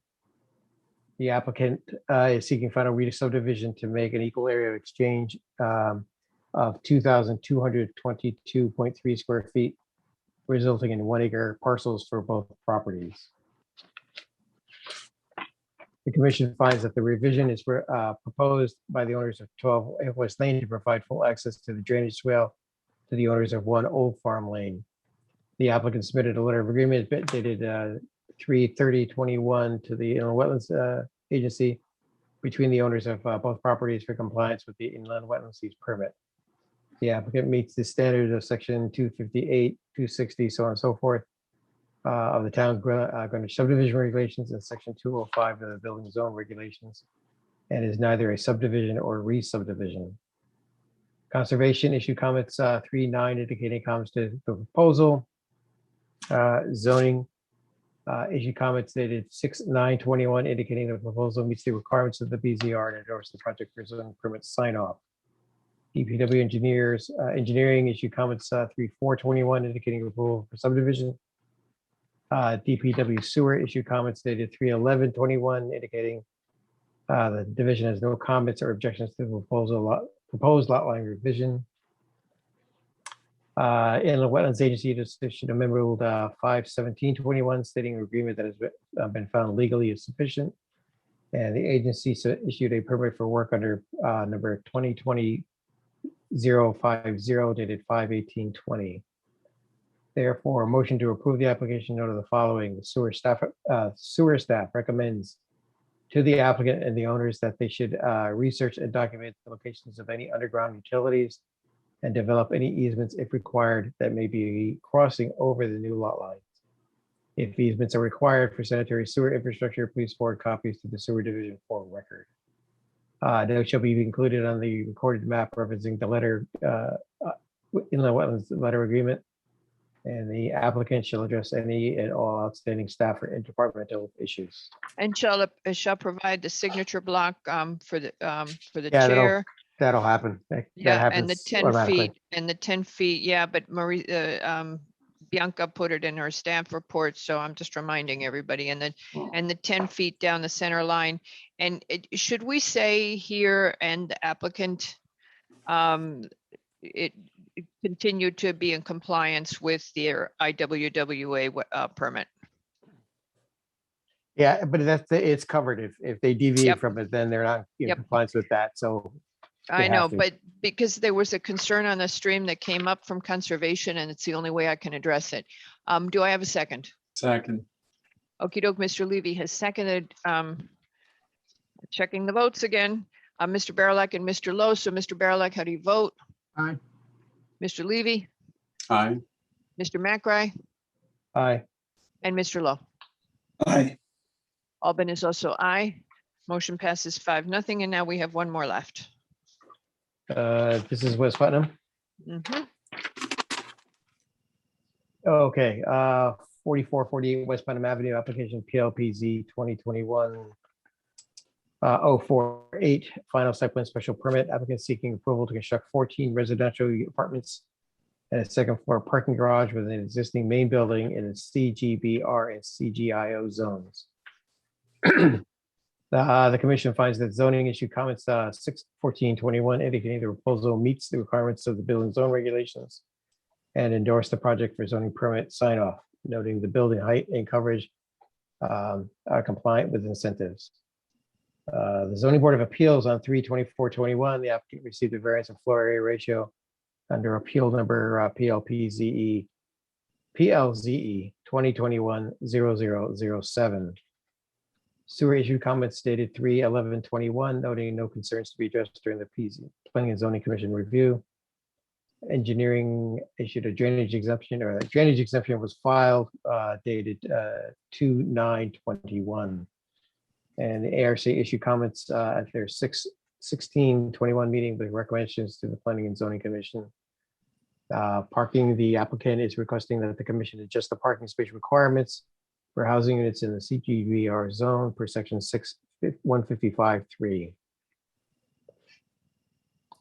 Therefore, a motion to approve the application noted Oh, the what do you, following. oh, I'm sorry. Go ahead. Yes, No, sorry, go ahead.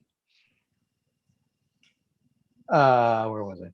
Motion Oh, to with approve the- the application noting the following. As the applicant has provided 1.14 spaces per unit in the proposed second floor garage for a total of 16 per section 155(3). The commission deems that 16 spaces is appropriate. As the proposed garage is only accessed by an automobile lift, the lift shall be operational 24 hours a day, 365 days a year. If for any reason the lift becomes disabled for more than 24 hours, the applicant shall provide dedicated on-site parking areas, spaces for residents.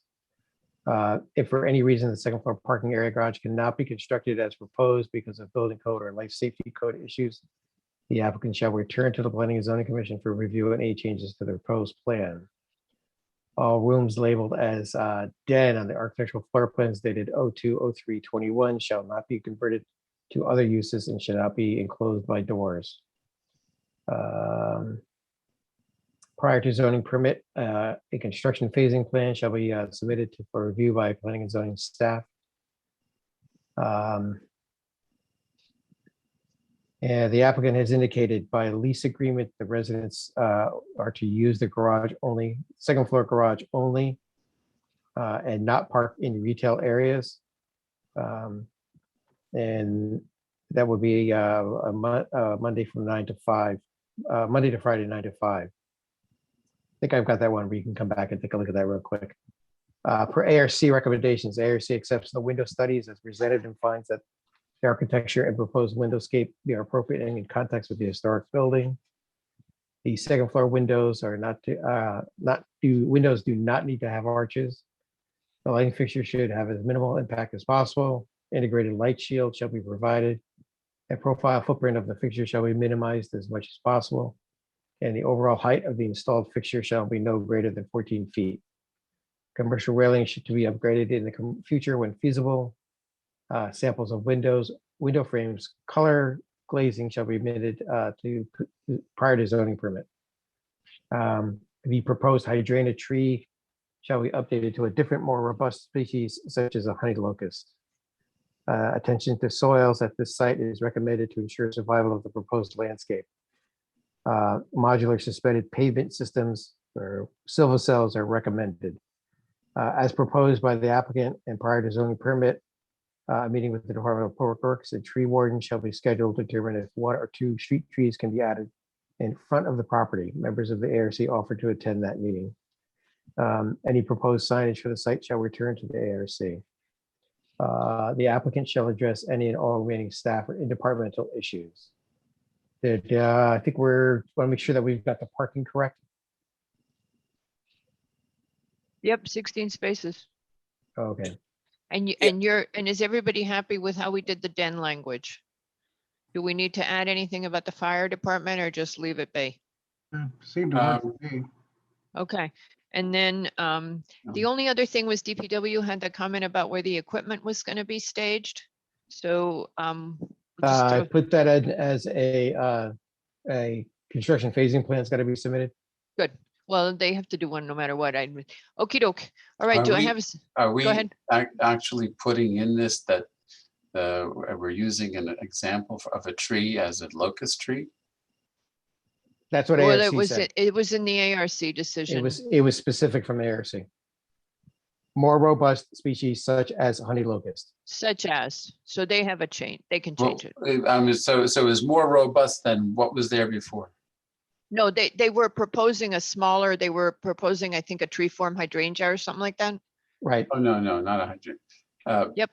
No, but honey So locust is not a robust tree. But it's, yeah, It's so, softwood. okay. I don't know. So I don't understand the comment. But yes, okay, but it's already the ARC decision, so we'll let it be if they have an objection to it. At this point, we can just let it be, and if they have an objection to it, it says such as, so the staff can sign off on whatever they do instead. And we're okay with the applicant stating that the lease agreements with the tenants require them to park in the second floor garage. Yeah, I like that. I think that's a very strong condition. Yeah, I like that a lot. I thought this was a great motion, honestly. I mean, you put I can everything keep going in. if you want. Oh, You did a super good job on it. I thought you captured Well, everything. I got that the more commi- notes if you want. I could go on. No, you captured Go ahead, everything, go ahead, go ahead. everything key. Okey doke, do I have a second? Second. Levy beat you again. Barilak, you gotta move fast.